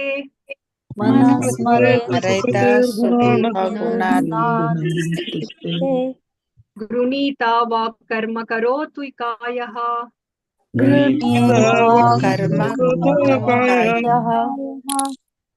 ಹರೇ ಕೃಷ್ಣ. ಯಾರಾದ್ರೂ ಇಬ್ರು ಡಿವೋಟೀಸ್ ಇದನ್ನ ಓದಿ. ಓದ್ಲ ಮಾತಾಜಿ? ಓದಿ ಮಾತಾಜಿ. ಹರೇ ಕೃಷ್ಣ ಮಾತಾಜಿ. ಹರೇ ಕೃಷ್ಣ. ಅಹಂ ಅರೇ ತವ ಪಾದೈಕ ಮೂಲ ದಾಸಾನುದಾಸೋ ಭವಿತಾಸ್ಮಿ ಭೂಯಃ ಮನಸ್ಮರೇತಾ ಸುಪತೇರ್ಗುಣಾಂತಸ್ತೆ ಗೃಣೀತಾ ವಾಕ್ ಕರ್ಮ ಕರೋತು ಕಾಯಃ. ಹರೇ ಕೃಷ್ಣ. ಧನ್ಯವಾದಗಳು. ಹರೇ ಕೃಷ್ಣ ಮಾತಾಜಿ. ಧನ್ಯವಾದಗಳು ಮಾತಾಜಿ. ಹರೇ ಕೃಷ್ಣ ಮಾತಾಜಿ. ಓದಿ ಮಾತಾಜಿ. ಅಹಂ ಹರೇ ತವ ಪಾದೈಕ ಮೂಲ ದಾಸಾನುದಾಸೋ ಭವಿತಾಸ್ಮಿ ಭೂಯ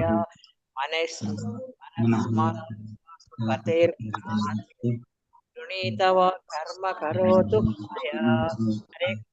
ಹರೇ ಕೃಷ್ಣ ಮಾತಾಜಿ. ಧನ್ಯವಾದಗಳು. ಹರೇ ಕೃಷ್ಣ. ಯಾರಾದ್ರೂ ಇದು ವರ್ಡ್ ಟು ವರ್ಡ್ ಮೀನಿಂಗ್ ಓದಿ. ಹರೇ ಕೃಷ್ಣ ಮಾತಾಜಿ. ಹರೇ ಕೃಷ್ಣ. ಅಹಂ ನಾನು, ಹರೇ ಹರೇ ಹೇ ನನ್ನ ಭಗವಂತನೇ, ತವ ನಿನ್ನ ಪಾದ ಏಕ ಮೂಲ ಯಾರ ಪಾದ ಪದ್ಮಗಳೇ ಆಶ್ರಯವಾಗಿರುವವರ, ದಾಸ ಅನುದಾಸ ನಿನ್ನ ಸೇವಕರ ಸೇವಕನು, ಭವಿತ ಆಗುವನು, ಅಸ್ಮಿ ಆಗುತ್ತಾನೆ. ಭೂಯಃ ಮತ್ತೆ ಮನಃ ನನ್ನ ಮನಸ್ಸು ಸ್ಮರೆತ್ ನೆನೆಯಲಿ. ಅಸುಪಾತೆ ಪತೆಹೇ ನನ್ನ ಜೀವದ ಜೀವಾಧಿಪತೆಯ ಗುಣಗಳನ್ನು ತೇ ನಿನ್ನ ಗೃಣಿತ ಹೊಗಳಲ್ಲಿ. ವಾಕ್ ನನ್ನ ನುಡಿಗಳು. ಕರ್ಮ ನಿನ್ನ ಸೇವಾ ಕಾರ್ಯಗಳನ್ನು. ಕರೋತು ಮಾಡಲಿ. ಕಾಯ ನನ್ನ ದೇಹವು. ಹರೇ ಕೃಷ್ಣ ಮಾತಾಜಿ. ಹರೇ ಕೃಷ್ಣ ಧನ್ಯವಾದಗಳು. ಮಾತಾಜಿ. ಧನ್ಯವಾದಗಳು ಮಾತಾಜಿ. ಅನುವಾದನ ಓದ್ಬಿಡಿ ಮತ್ತೆ. ಅನುವಾದ. ದೇವೋತ್ತಮ ಪರಮ ಪುರುಷನಾದ ನನ್ನ ಪ್ರಭುವೆ, ನಾನು ಮತ್ತೆ ನಿನ್ನ ಪಾದ ಕಮಲಗಳಲ್ಲಿ ಮಾತ್ರ ಆಶ್ರಯ ಪಡೆಯುವ ನಿತ್ಯ ದಾಸನಾಗುವುದು ಸಾಧ್ಯವಾದೀತೆ. ನನ್ನ ಪ್ರಾಣದ ಒಡೆಯನೇ, ನನ್ನ ಮನಸ್ಸು ಸದಾ ನಿನ್ನ ದಿವ್ಯ ಗುಣಗಳನ್ನು ಕುರಿತು ಚಿಂತಿಸುವಂತೆ, ನನ್ನ ಮಾತುಗಳು ಸದಾ ನಿನ್ನ ಗುಣಗಳನ್ನು ಕೀರ್ತಿಸುವಂತೆ, ನನ್ನ ದೇಹವು ಸದಾ ನಿನ್ನ ಪ್ರೇಮ ಸೇವೆಯಲ್ಲಿ ಮಗ್ನವಾಗಿರುವಂತೆ ನಾನು ಮತ್ತೆ ಅವರ ದಾಸನಾಗುತ್ತೇನೆಯೇ. ಹರೇ ಕೃಷ್ಣ ಮಾತಾಜಿ. ಧನ್ಯವಾದಗಳು. ಹರೇ ಕೃಷ್ಣ ಮಾತಾಜಿ. ಧನ್ಯವಾದಗಳು. ಹರೇ ಕೃಷ್ಣ. ನೋಡಿ ಇಲ್ಲಿ ಏನನ್ನ ಕೇಳ್ಕೊತಾ ಇದ್ದಾರೆ ರುದ್ರಾಸುರ. ದೇವೋತ್ತಮ ಪರಮ ಪುರುಷನಾದ ನನ್ನ ಪ್ರಭುವೆ, ನಾನು ಮತ್ತೆ ನಿನ್ನ ಪಾದ ಕಮಲಗಳಲ್ಲಿ ಮಾತ್ರ ಆಶ್ರಯ ಪಡೆಯುವ ನಿತ್ಯ ದಾಸನಾಗುವುದು ಸಾಧ್ಯವಾಗಿದೆ. ನೋಡಿ ಇಲ್ಲಿ ಏನನ್ನ ಕೇಳ್ಕೊತಾ ಇದ್ದಾರೆ, ಭಗವಂತನನ್ನ ನೇರವಾಗಿ ಅವರು ನಾನು ದಾಸನಾಗ್ಬೇಕು ಅಂತ ಕೇಳ್ಕೊತಾ ಇಲ್ಲ. ಯಾರ ದಾಸ ಆಗ್ಬೇಕು ಅಂತ ಕೇಳ್ತಾ ಇದ್ದಾರೆ? ಯಾರು ಭಗವಂತನ ಪಾದ ಕಮಲಗಳಲ್ಲಿ ದಾಸರಾಗಿದಾರೋ ಅವ್ರಿಗೆ ದಾಸನಾಗ್ಬೇಕು ಅಂತ ಅವ್ರು ಕೇಳ್ಕೊತಾ ಇದ್ದಾರೆ. ಇದು ನನ್ನಿಂದ ಸಾಧ್ಯ ಆಗುತ್ತಾ ಅಂತ ಕೇಳ್ಕೊತಾ ಇದ್ದಾರೆ. ನಿನ್ನ ಪಾದ ಕಮಲಗಳಲ್ಲಿ ಮಾತ್ರ ಆಶ್ರಯ ಪಡೆಯುವ ನಿತ್ಯ ದಾಸನಾಗುವುದು ಸಾಧ್ಯವಾದೀತೆ. ಹರೇ ಕೃಷ್ಣ. ಯಾವ್ದೋ ಒಂದು ಬ್ಯಾಕ್ ಗ್ರೌಂಡ್ ನಾಯ್ಸ್ ಬರ್ತಿದೆ ಅಲ್ಲ?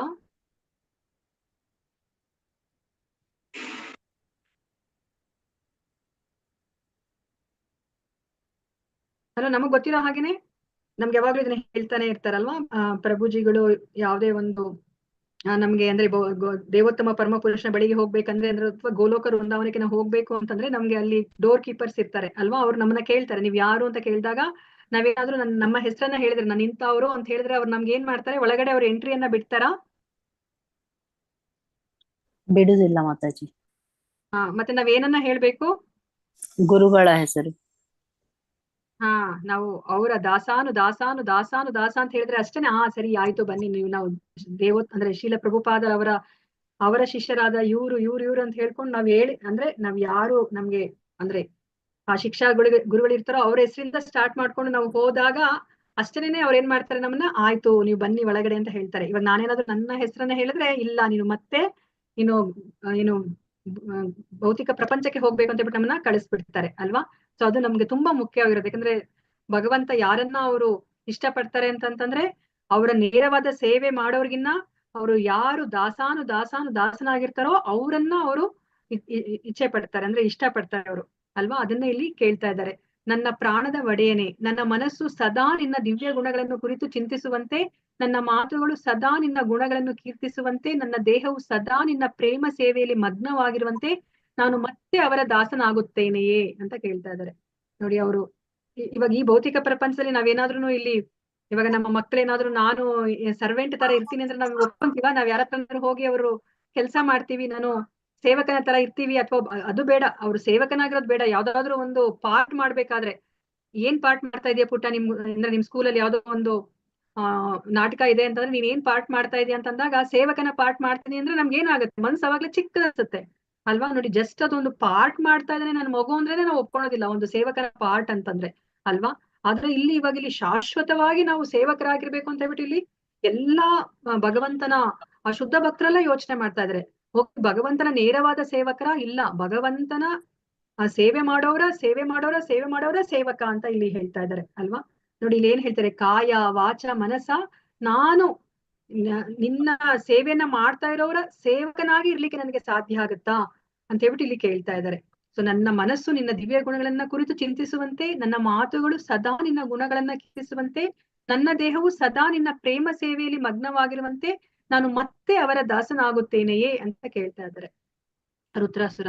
ಭಾವಾರ್ಥ ನೋಡೋಣಂತೆ. ಶಿಲ ಪ್ರಭುಪಾದರು ಏನು ಹೇಳ್ತಾರೆ ಅಂತ ಹೇಳ್ಬಿಟ್ಟು ಭಾವಾರ್ಥ ಶಿಲ ಪ್ರಭುಪಾದ ಅವರಿಂದ. ಶಿಲ ಪ್ರಭುಪಾದ ಅವರಿಗೆ ಜಯವಾಗಲಿ.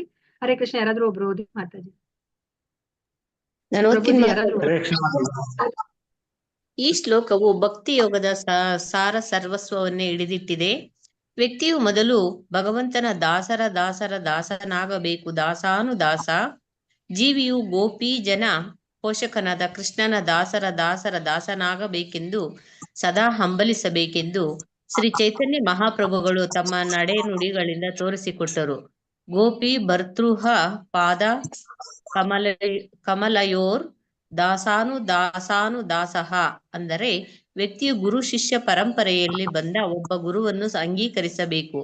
ಆ ಗುರುವು ಪ್ರಭುವಿನ ದಾಸನಾಗಿರಬೇಕು.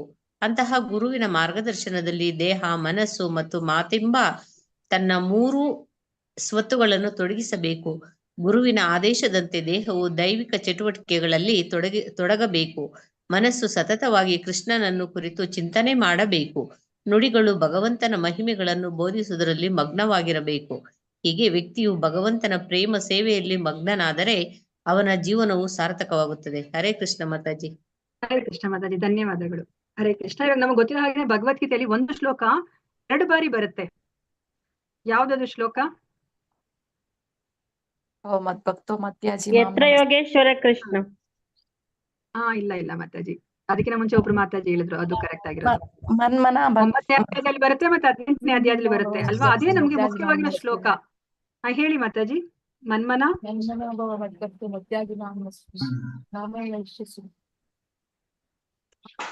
ಮಾಮೇ ವೈಶ್ಯಸಿ ಸತ್ಯಂತೆ ಪ್ರತಿಜಾನಿ ಪ್ರಿಯೋಸಿ, ಅದು 18ನೇ ಅಧ್ಯಾಯದಲ್ಲಿ ಬರುತ್ತೆ. 9ನೇ ಅಧ್ಯಾಯದಲ್ಲೂ ಸಹ ಸೇಮ್ ಬರುತ್ತೆ. ಕೊನೆ ಒಂದು ಲೈನ್ ಮಾತ್ರ ಡಿಫ್ರೆನ್ಸ್ ಇದೆ ಅಲ್ವಾ? ಅದ್ ಬಿಟ್ರೆ ನಮ್ಗೆ ಕೃಷ್ಣ ಏನನ್ನ ಹೇಳ್ತಾರೆ, ಇದನ್ನೇ ನಮ್ಗೆ ಏನ್ ಹೇಳಿದಾರೆ ಕೃಷ್ಣ, ಇದೇ ಗುಹ್ಯತಮ ಜ್ಞಾನ ಅಂತ ಹೇಳ್ಬಿಟ್ಟು ಹೇಳ್ತಾ ಇರೋದು ಇದೇನೆ 9ನೇ ಅಧ್ಯಾಯದಲ್ಲಿ ಅಲ್ವಾ? ಏನನ್ನ ಮಾಡ್ಬೇಕು ಅಂತ ನಮ್ಗೆ ಹೇಳ್ತಾ ಇದಾರೆ ಕೃಷ್ಣ? ಮನ್ಮನಾಭವ ಮದ್ಭಕ್ತೋ ಅಲ್ವಾ? ನಮ್ಮ ಮನಸ್ಸನ್ನ ಭಗವಂತನ ಚಿಂತನೆಯಲ್ಲೇ ನಾವು ತೊಡಗಿಸ್ಕೋಬೇಕು ಅಲ್ವಾ? ನನ್ನ ಭಕ್ತನಾಗು ಅಂತ ಹೇಳ್ತಾ ಇದಾರೆ. ನೀನು ಯಾವ ದೇವತೆಗಳ ಭಕ್ತನಾದ್ರೂ ಆಗು, ನೀನು ನನ್ನ ಬಳಿಗೆ ಬರ್ತೀಯ ಅಂತ ಹೇಳ್ತಾ ಇಲ್ಲ, ನನ್ನ ಭಕ್ತನೇ ಆಗ್ಬೇಕು ಅಂತ ಹೇಳ್ತಾ ಇದಾರೆ. ಮನ್ಮನ, ನನ್ನನ್ನೇ ಯಾವಾಗ್ಲೂ ಚಿಂತನೆ ಮಾಡು, ನನ್ನನ್ನ ಕುರಿತಾಗಿ ಚಿಂತನೆಯನ್ನ ಮಾಡು, ಮತ್ತೆ ಭಕ್ತನಾಗು, ನನ್ನ ಭಕ್ತನಾಗು. ಮನ್ಮನಾಭವ ಮದ್ಭಕ್ತೋ ಮಧ್ಯಾಜಿ, ನನ್ನನ್ನ ಪೂಜಿಸು ಅಂತ ಹೇಳ್ತಾ ಇದಾರೆ. ಮಧ್ಯಾಜಿ ಮಾಂ ನಮಸ್ಕುರು, ನನಗೆ ನಮಸ್ಕಾರ ಮಾಡು ಅಂತ ಹೇಳ್ತಾ ಇದಾರೆ. ಸೊ ಅವಾಗ ನಮ್ಗೆ ಏನ್ ಸಿಗುತ್ತೆ ಅಂತ ಹೇಳ್ತಾ ಇದಾರೆ? ಸೊ ನಾವು ಅವಾಗ ಭಗವಂತನಿಗೆ ನಾವು ಪ್ರಿಯರಾಗ್ತೀವಿ. ಭಗವಂತನಿಗೆ ಪ್ರಿಯರಾದ್ರೆ ನಮ್ಗೆ ಏನಾಗುತ್ತೆ? ನಾವು ಭಗವಂತನ ಲೋಕಕ್ಕೆ ಹೋಗೋ ಅರ್ಹತೆನ ನಾವು ಪಡಿತೀವಿ ಅಲ್ವಾ? ಸೊ ಇವಾಗ ಅದನ್ನೇ ನಮ್ಗೆ ಇಲ್ಲಿ ಹೇಳ್ತಾ ಇದಾರೆ. ನಾವ್ ಇವಾಗ ನಮ್ಮ ದೇಹ, ಮನಸ್ಸು ಮತ್ತೆ ಮಾತು ಎಲ್ಲವನ್ನೂ ಸಹ ನಾವು ಭಗವಂತನ ಸೇವೆಯಲ್ಲಿ ನಾವು ತೊಡಗಿಸ್ಬೇಕಾಗತ್ತೆ ಅಲ್ವಾ? ಇವಾಗ ನಮಗೆ ಗೊತ್ತಿರಾಗಿ ನಾವ್ ಇವಾಗ ಪೂಜೆ ಮಾಡ್ತಾ ಇರ್ತೀವಿ ಬೆಳಿಗ್ಗೆ ಅಲ್ವಾ? ನಮ್ಮ ಮನಸ್ಸೆಲ್ಲ ಎಲ್ಲಿರುತ್ತೆ? ಅಯ್ಯೋ, ಅಡ್ಗೆ ಮನೇಲಿ ನಾನು ಏನೋ ಇಟ್ಟಿದ್ದೀನಿ ಕಾಯ್ಲಿಕ್ಕೆ, ಅದು ಯಾವಾಗ ಅದು ಉಕ್ಬಿಡುತ್ತಾ ಅಥವಾ ಸುಟ್ಟು ಹೋಗುತ್ತಾ, ಬೆಂದು ಹೋಗ್ಬಿಡುತ್ತಾ ಅಂತ ಬಿಟ್ಟು ನಾವು ಯೋಚನೆ ಮಾಡ್ತಾ ಇರ್ತೀವಿ ಅಲ್ವಾ? ಸೊ ಅವಾಗ ನಾವು ಪರಿಪೂರ್ಣವಾಗಿ ನಾವು ಭಗವಂತನ ಸೇವೆಯನ್ನ ಮಾಡೋ ಹಾಗೆ ಮಾಡ್ತಾ ಇಲ್ಲ ಅಲ್ವಾ? ಅಯ್ಯೋ, ನಮ್ಮ ಯಜಮಾನ್ರಿಗೆ ಲೇಟ್ ಆಗುತ್ತೆ ಅಥವಾ ನನ್ನ ಮಗುಗ್ ಲೇಟ್ ಆಗುತ್ತೆ, ಸ್ಕೂಲ್ ಕಳಿಸ್ಬೇಕು ಅಂತ ಹೇಳ್ಬಿಟ್ಟು ನಾವು ದೇವರಿಗೆ ಹೂವ ಇಡೋದು ಅಥವಾ ಮಂಗಳಾರತಿ ಮಾಡೋದು ಮಾಡ್ತಾ ಇರ್ತೀವಿ. ಅದಾವಾಗ ಮನ್ಮನಾಭವ ಮದ್ಭಕ್ತೋ ಆಗೋದಿಲ್ಲ ಅಲ್ವಾ? ಅದ್ ನೋಡ್ಲಿಕ್ಕೆ ಇವ್ರು ಪೂಜೆ ಮಾಡ್ತಾ ಇದಾರೆ ಅಂತ ಅನ್ಸುತ್ತೆ, ಆದ್ರೆ ನಾವು ನಿಜವಾದ ಅರ್ಥದಲ್ಲಿ ಪೂಜೆ ಮಾಡ್ತಾ ಇಲ್ಲ. ಆದ್ರೆ ಭಗವಂತ ಏನನ್ನ ಅವ್ರು ಬಯಸ್ತಾ ಇದಾರೆ? ನಮ್ಮ ದೇಹ, ಮನಸ್ಸು, ಮಾತು 3ನು ಸಹ ಆ ಭಗವಂತನಲ್ಲೇನೆ ಅದು ಆ ಸಮಯದಲ್ಲಿ ಅದು ಲೀನವಾಗಿರ್ಬೇಕು. ಅವಾಗಷ್ಟೇ ನಾವು ಆ ಸರಿಯಾದ ರೀತಿಯಲ್ಲಿ ನಾವು ಭಗವಂತನಿಗೆ ಪೂಜೆ ಮಾಡ್ತಾ ಇದೀವಿ ಅಂತ. ಮತ್ತೆ ನಮ್ಗೆ ಇಲ್ಲಿ ಏನನ್ನ ಹೇಳ್ತಾ ಇದ್ರೆ, ನಾವ್ ಯಾರಿಗೆ ನಾವು ಸೇವೆಯನ್ನ ಮಾಡ್ಬೇಕು ಅಂತ ಹೇಳ್ತಾ ಇದಾರೆ? ಗೋಪಿ ಬರ್ತು ಅಂತಂದ್ರೆ ಯಾರು? ದೇವೋತ್ತಮ ಪರಮ ಪುರುಷ ಕೃಷ್ಣ ಅಲ್ವಾ? ಸೊ ಗೋಪಿ ಬರ್ತು ಅಂದ್ರೆ ಕೃಷ್ಣನ ದಾಸನ ಆಗ್ಬೇಕು ಅಂತ ಹೇಳ್ಬಿಟ್ಟು ಇಲ್ಲಿ ಹೇಳ್ತಾ ಇದಾರೆ. ಚೈತನ್ಯ ಮಹಾಪ್ರಭುಗಳು ಸಹ ಅದನ್ನೇ ಅವರು ತೋರಿಸಿದ್ದಾರೆ. ನಾನು ದೇವೋತ್ತಮ ಪರಮ ಪುರುಷನೇ ನಾನು ಅಂತ ಹೇಳ್ಬಿಟ್ಟು. ಇವಾಗ ಚೈತನ್ಯ ಮಹಾಪ್ರಭುಗಳು ನಮ್ಗೆ ಗೊತ್ತಿರೋ ಹಾಗೇನೆ ಕೃಷ್ಣನ ಬೇರೆ ಯಾರು ಅಲ್ಲ, ಅವರು ಕೃಷ್ಣನೇ ಅಲ್ವಾ? ಸ್ವತಃ ಅವರೇ ಸ್ವಯಂ ಕೃಷ್ಣ. ಆದ್ರೂ ಸಹ ಅವರು ಒಬ್ಬ ಗುರುಗಳನ್ನ ಅವರು ಸ್ವೀಕಾರ ಮಾಡ್ತಾರೆ ಅಲ್ವಾ? ಸೊ ಗುರು ಪರಂಪರೆಯಲ್ಲಿ ಬಂದಿರುವಂತಹ ಗುರುವನ್ನ ಸ್ವೀಕಾರ ಮಾಡಿ ಅವರು ದೀಕ್ಷೆನ ಪಡಿತಾರೆ. ಸೊ ಅವರೇನೆ ನಮಗೆ ಇಲ್ಲಿ ಮಾರ್ಗದರ್ಶನವನ್ನ ತೋರಿಸ್ತಾ ಇದ್ದಾರೆ. ಸೊ ನೇರವಾಗಿ ನಾವು ಭಗವಂತನಿಗೆ ನಾವು ದಾಸನಾಗ್ಲಿಕ್ಕೆ ಸಾಧ್ಯ ಇಲ್ಲ. ಸೊ ದಾಸನ ಹಿಂದಿನ ವಾರದಲ್ಲಿ ಹೇಳಿರೋ ಹಾಗೇನೆ ಆ ಶ್ರೀ ಸಂಪ್ರದಾಯದಲ್ಲಿ ಬರ್ತಿರೋಂತ ಒಂದು ಕಥೆನ ನಾವು ತಿಳ್ಕೊಂಡ್ವಿ ಅಲ್ವಾ? ಕಾಂಚೀಪುರದಲ್ಲಿ ಇರುವಂತಹ ಒಬ್ಬ ಭಕ್ತನ ಬಗ್ಗೆ ನಾವು ತಿಳ್ಕೊಂಡ್ವಿ ಅಲ್ವಾ? ಅವನು ಭಕ್ತ ನೇರವಾಗಿ ಅವನು ವರದರಾಜ ಸ್ವಾಮಿಗೆ ಅವರು ಸೇವೆಯನ್ನ ಮಾಡ್ತಿರ್ತಾರೆ. ಆಮೇಲೆ ಅವನಿಗೆ ಗೊತ್ತಾಗುತ್ತೆ, ಇಲ್ಲ ನಾನು ಭಗವಂತನ ಬಳಿಗೆ ಹೋಗ್ಬೇಕು, ಭಗವಂತನ ಲೋಕಕ್ಕೆ ಹೋಗ್ಬೇಕಂತಂದ್ರೆ ನಾನು ಭಗವಂತನ ಸೇವಕನ ಸೇವೆಯನ್ನ ನಾನು ಮಾಡ್ಬೇಕು, ಗುರು ಸೇವೆಯನ್ನ ಮಾಡ್ಬೇಕು ಅಂತ ಅವನಿಗೆ ಗೊತ್ತಾದಾಗ ಅವನು ಭಗವಂತನನ್ನ ಬಿಟ್ಟು ಅವನು ಗುರುಗಳನ್ನ ಅರಸ್ಕೊಂಡು ಹೋಗ್ತಾನೆ ಅಲ್ವಾ? ಸೊ ಇದನ್ನ ನಾವು ಇದರಿಂದ ತಿಳ್ಕೊಬೇಕಾಗಿರೋದು. ಸೊ ನಾವು ದಾಸನಾಗಿರ್ಬೇಕು ಅನ್ನೋ ಒಂದು ಮನಸ್ಥಿತಿಗೆ ನಾವು ಬರ್ಬೇಕಾಗತ್ತೆ. ನಾವು ಗುರುವನ್ನ ನಾವು ಅರಸ್ಕೊಂತ ಹೋಗ್ಬೇಕಾಗತ್ತೆ. ಎಂತಹ ಗುರು ಪರಂಪರೆಯಲ್ಲಿ ಬಂದಿರುವಂತಹ ಗುರುವನ್ನ ನಾವು ಅರಸ್ಬೇಕು ನಮ್ಮ ಜೀವನದಲ್ಲಿ. ಅದಾದ್ಮೇಲೆ ನಾವು ಗುರುಗಳ ಮಾರ್ಗದರ್ಶನದಲ್ಲಿ ನಾವು ನಡಿಬೇಕಾಗತ್ತೆ. ಅವಾಗಷ್ಟೇ ನಾವು ಈ ಮನುಷ್ಯ ಜನ್ಮವನ್ನ ನಾವು ಸಾರ್ಥಕ ಮಾಡ್ಕೊಳ್ಲಿಕ್ಕೆ ಸಾಧ್ಯ ಆಗುತ್ತೆ. ಅದನ್ನ ನಮ್ಗೆ ಇಲ್ಲಿ ಪ್ರಭುಪಾದರು ಅರ್ಥ ಮಾಡಿಸ್ತಾ ಇದಾರೆ. ಸೊ ನಾವ್ ಇವಾಗ ಈ ತರ ಮಾಡಿದ್ರೆ ಅಷ್ಟೇನೆ ಒಬ್ಬ ವ್ಯಕ್ತಿ ಭಗವಂತನ ಪ್ರೇಮ ಸೇವೆಯಲ್ಲಿ ತನ್ನ ಕಾಯ ವಾಚ ಮನಸ್ಸ ಅವನು ಮಗ್ನನಾದ್ರೆ ಮಾತ್ರನೇ ಅವನ ಜೀವನ ಸಾರ್ಥಕ ಆಗುತ್ತೆ ಅಂತ ಹೇಳ್ಬಿಟ್ಟು ಇಲ್ಲಿ ಪ್ರಭುಪಾದರು ನಮ್ಗೆ ತಿಳಿಸ್ತಾ ಇದ್ದಾರೆ. ಸೊ ಶ್ಲೋಕ 25 ನೋಡೋಣ. ನನಾಕಪೃಷ್ಟಂ ನ ಚ ಪಾರಮೇಷ್ಟ್ಯಂ ನ ಸಾರ್ವಭೌಮಂ ನ ರಸಾಧಿಪತ್ಯಂ ನ ಯೋಗ ಸಿದ್ಧಿರ್ ಪುನರ್ಭವಂ ವಾ ಸಮಂಜಸಾತ್ವಾ ವಿರಹಯ್ಯ ಕಾಂಕ್ಷೆ. ನನಾಕಪೃಷ್ಟಂ ನ ಚ ಪಾರಮೇಷ್ಟ್ಯಂ ನ ಸಾರ್ವಭೌಮಂ ನ ರಸಾಧಿಪತ್ಯಂ ಯೋಗ ಸಿದ್ಧಿರ್ ಪುನರ್ಭವಂ ವಾ ಸಮಂಜಸಾತ್ವಾ ವಿರಹಯ್ಯ ಕಾಂಕ್ಷೆ. ನನಾಕಪೃಷ್ಟಂ ನ ಚ ಪಾರಮೇಷ್ಟ್ಯಂ ನ ಸಾರ್ವಭೌಮಂ ನ ರಸಾಧಿಪತ್ಯಂ ನ ಯೋಗ ಸಿದ್ಧಿರ್ ಪುನರ್ಭವಂ ವಾ ಸಮಂಜಸಾತ್ವಾ ವಿರಹಯ್ಯ ಕಾಂಕ್ಷೆ. ಹರೇ ಕೃಷ್ಣ. ಯಾರಾದ್ರೂ ಒಬ್ರು ಓದಿದನ್ನ. ಹರೇ ಕೃಷ್ಣ ಮಾತಾಜಿ. ನನಾಕಪೃಷ್ಟಂ ನ ಚ ಪಾರಮೇಷ್ಟ್ಯಂ ನ ಸಾರ್ವಭೌಮಂ ನ ರಸಾಧಿಪತ್ಯಂ ನ ಯೋಗ ಸಿದ್ಧಿರ್ ಪುನರ್ಭವಂ ವಾ ಸಮಂಜಸಾತ್ವಾಂ ವಿರಹಯ್ಯ. ಹರೇ ಕೃಷ್ಣ ಮಾತಾಜಿ. ಹರೇ ಕೃಷ್ಣ ಮಾತಾಜಿ. ಮತ್ತೊಬ್ರು ಯಾರಾದ್ರೂ ಓದಿ. ಹರೇ ಕೃಷ್ಣ ಮಾತಾಜಿ. ಓದಿ ಪ್ರಭುಜಿ. ನನಾಕಪೃಷ್ಟಂ ನ ಚ ಪಾರಮೇಷ್ಟ್ಯಂ ನ ಸರ್ವಭೌಮಂ ನ ರಸಾಧಿಪತ್ಯಂ ನ ಯೋಗ ಸಿದ್ಧಿರ್ ಪುನರ್ಭವಂ ವಾ ಸಮಂಜಸತ್ವ ವಿರಹಯ್ಯ ಕಾಂಕ್ಷೆ. ಹರೇ ಕೃಷ್ಣ ಮಾತಾಜಿ. Thank you. ಹರೇ ಕೃಷ್ಣ ಪ್ರಭುಜಿ. ಧನ್ಯವಾದಗಳು. ಯಾರಾದ್ರೂ ಇದು ವರ್ಡ್ ಟು ವರ್ಡ್ ಮೀನಿಂಗ್ ಓದಿ. ಹರೇ ಕೃಷ್ಣ. ನಕಪೃಷ್ಟಂ ಧ್ರುವಲೋಕ ಅಥವಾ ಸ್ವರ್ಗವನ್ನು, ನ ಇಲ್ಲ, ಚ ಕೂಡ, ಪರಮೇಷ್ಟ್ಯಂ ಬ್ರಹ್ಮದೇವನು ವಾಸಿಸುವ ಲೋಕವನ್ನು, ನ ಇಲ್ಲ, ಸರ್ವಭೌಮ ಭೂಲೋಕದ ಚಕ್ರವರ್ತಿ ಸ್ಥಾನವನ್ನು, ನ ಇಲ್ಲ, ರಸ ಆದಿಷ್ಟಂ ಪಾತಾಳ ಲೋಕಗಳ ಪ್ರಭುತ್ವವನ್ನು, ನ ಇಲ್ಲ, ಯೋಗ ಸಿದ್ಧಿ ಅಷ್ಟವಿಧ ಯೋಗ ಸಿದ್ಧಿಗಳನ್ನು, ಅಣಿಮ ಮಹಿಮ ಲಘುಮ ಲಘಿಮಾಂ ಇತ್ಯಾದಿ. ಆ ಪುನಃ ಭವಂ ಭೌತಿಕ ಶರೀರದಲ್ಲಿ ಪುನರ್ಜನ್ಮವಾಗಿರುವುದರಿಂದ ಬಯಸುವ ಮುಕ್ತಿಯನ್ನು ವ ಅಥವಾ ಸಮಂಜಸ ಹೇ ಎಲ್ಲಾ ಅವಕಾಶಗಳು ಮೂಲವೇ ತ್ವಾಂ ನಿನ್ನನ್ನು ವಿರಹಯ್ಯ ಅಗಲಿದವನಾಗಿ ಕಾಂಕ್ಷೆ ಬಯಸುವೆನು. ಅನುವಾದ. ಮಾತಾಜಿ. ಸಕಲ ಅವಕಾಶಗಳ ಮೂಲನಾದ ನನ್ನ ಪ್ರಭುವೇ, ನಾನು ಧ್ರುವಲೋಕದಲ್ಲಿ ಸುಖ ಅನುಭೋಗಿಸಲು ಬಯಸುವುದಿಲ್ಲ, ಸ್ವರ್ಗಲೋಕಗಳಲ್ಲಿ ಅಥವಾ ಬ್ರಹ್ಮಲೋಕದಲ್ಲಿ ಸುಖ ಅನುಭೋಗಿಸಲು ಬಯಸುವುದಿಲ್ಲ, ಅಥವಾ ಸಕಲ ಭೂಮಂಡಲಗಳ ಇಲ್ಲವೇ ಅದೋ ಗೃಹಗಳ ಪರಮಾಧಿಕಾರಿಯಾಗಲು ನಾನು ಬಯಸುವುದಿಲ್ಲ. ನಾನು ಯೋಗಿ ಸಿದ್ಧಿಯ ಸ್ವಾಮಿಯಾಗಲು ಬಯಸುವುದಿಲ್ಲ. ನಿನ್ನ ಪಾದ ಕಮಲಗಳನ್ನು ತೊರೆಯಬೇಕಾಗಿ ಬಂದರೂ ನನಗೆ ಮೋಕ್ಷವೇ ಬೇಡ. ಹರೇ ಕೃಷ್ಣ ಮಾತಾಜಿ. ಧನ್ಯವಾದ. ಹರೇ ಕೃಷ್ಣ. ಹರಿ ಬೋಲಲ್ವಾ. ಎಷ್ಟು ಚೆನ್ನಾಗಿರೋ ಶ್ಲೋಕ ನೋಡಿ ಅಲ್ವಾ. ಧೃತರಾಷ್ಟ್ರ ಏನನ್ನ ಹೇಳ್ತಾ ಇದ್ದಾರೆ ನೋಡಿ. ರಾಕ್ಷಸರೆಲ್ಲರೂ ಸಹ ದೇವತೆಗಳ ಮೇಲೆ ಯಾಕೆ ಯುದ್ಧವನ್ನ ಮಾಡ್ತಾರೆ ಅಲ್ವಾ. ಸೊ ಅವರೂ ಸಹ ಸ್ವರ್ಗವನ್ನ ಅವರು ಪಡಿಬೇಕು ಅಂತ ಹೇಳ್ಬಿಟ್ಟು ಸ್ವರ್ಗ ಲೋಕವನ್ನ ಅವರ ಒಂದು ಅಂಕೆಯಲ್ಲಿ ಇಟ್ಕೋಬೇಕಂತಾನೆ ಅವರು ಯುದ್ಧವನ್ನ ಮಾಡ್ತಾರೆ. ಆದ್ರೆ ರುದ್ರಾಸುರ ಅವನು ರಾಕ್ಷಸ, ಅವನಿಗೆ ನೋಡಿ ಆ ಮನೋಭಾವನೆ ಇಲ್ಲ. ಅವ್ರು ಏನನ್ನ ಹೇಳ್ತಾ ಇದ್ದಾರೆ, ನನಗೆ ಯಾವ ಲೋಕನೂ ಬೇಡ ಅಂತ ಹೇಳ್ತಾರೆ. ಈ ಭೌತಿಕ ಪ್ರಪಂಚದಲ್ಲಿ ಎಷ್ಟು ಲೋಕಗಳಿದೆ ಅಂತ ನಾವು ತಿಳ್ಕೊಂಡಿದೀವಿ. ಹರೇ ಕೃಷ್ಣ. ಈ ಭೌತಿಕ ಪ್ರಪಂಚದಲ್ಲಿ ಎಷ್ಟು ಲೋಕಗಳಿದೆ? 14 ಅಥವಾ ಈ ಬ್ರಹ್ಮಾಂಡದಲ್ಲಿ 14 ಲೋಕಗಳಿದೆ ಅಲ್ವಾ. ಸೊ ನಮ್ಮ ಭೂಮಿಯ ಮೇಲೆ 6 ಲೋಕಗಳು ಮತ್ತೆ ಕೆಳಗಡೆ 7 ಲೋಕಗಳಿದೆ. ಸೊ ನೋಡಿ ಇಲ್ಲಿ ಏನನ್ನ ಹೇಳ್ತಾರೆ, ಇದನ್ನ ಬಿಟ್ಟು ಇನ್ನ ಯಾವ ಲೋಕ ಇದೆ? ಧ್ರುವ ಲೋಕ ಇದೆ ಅಲ್ವಾ.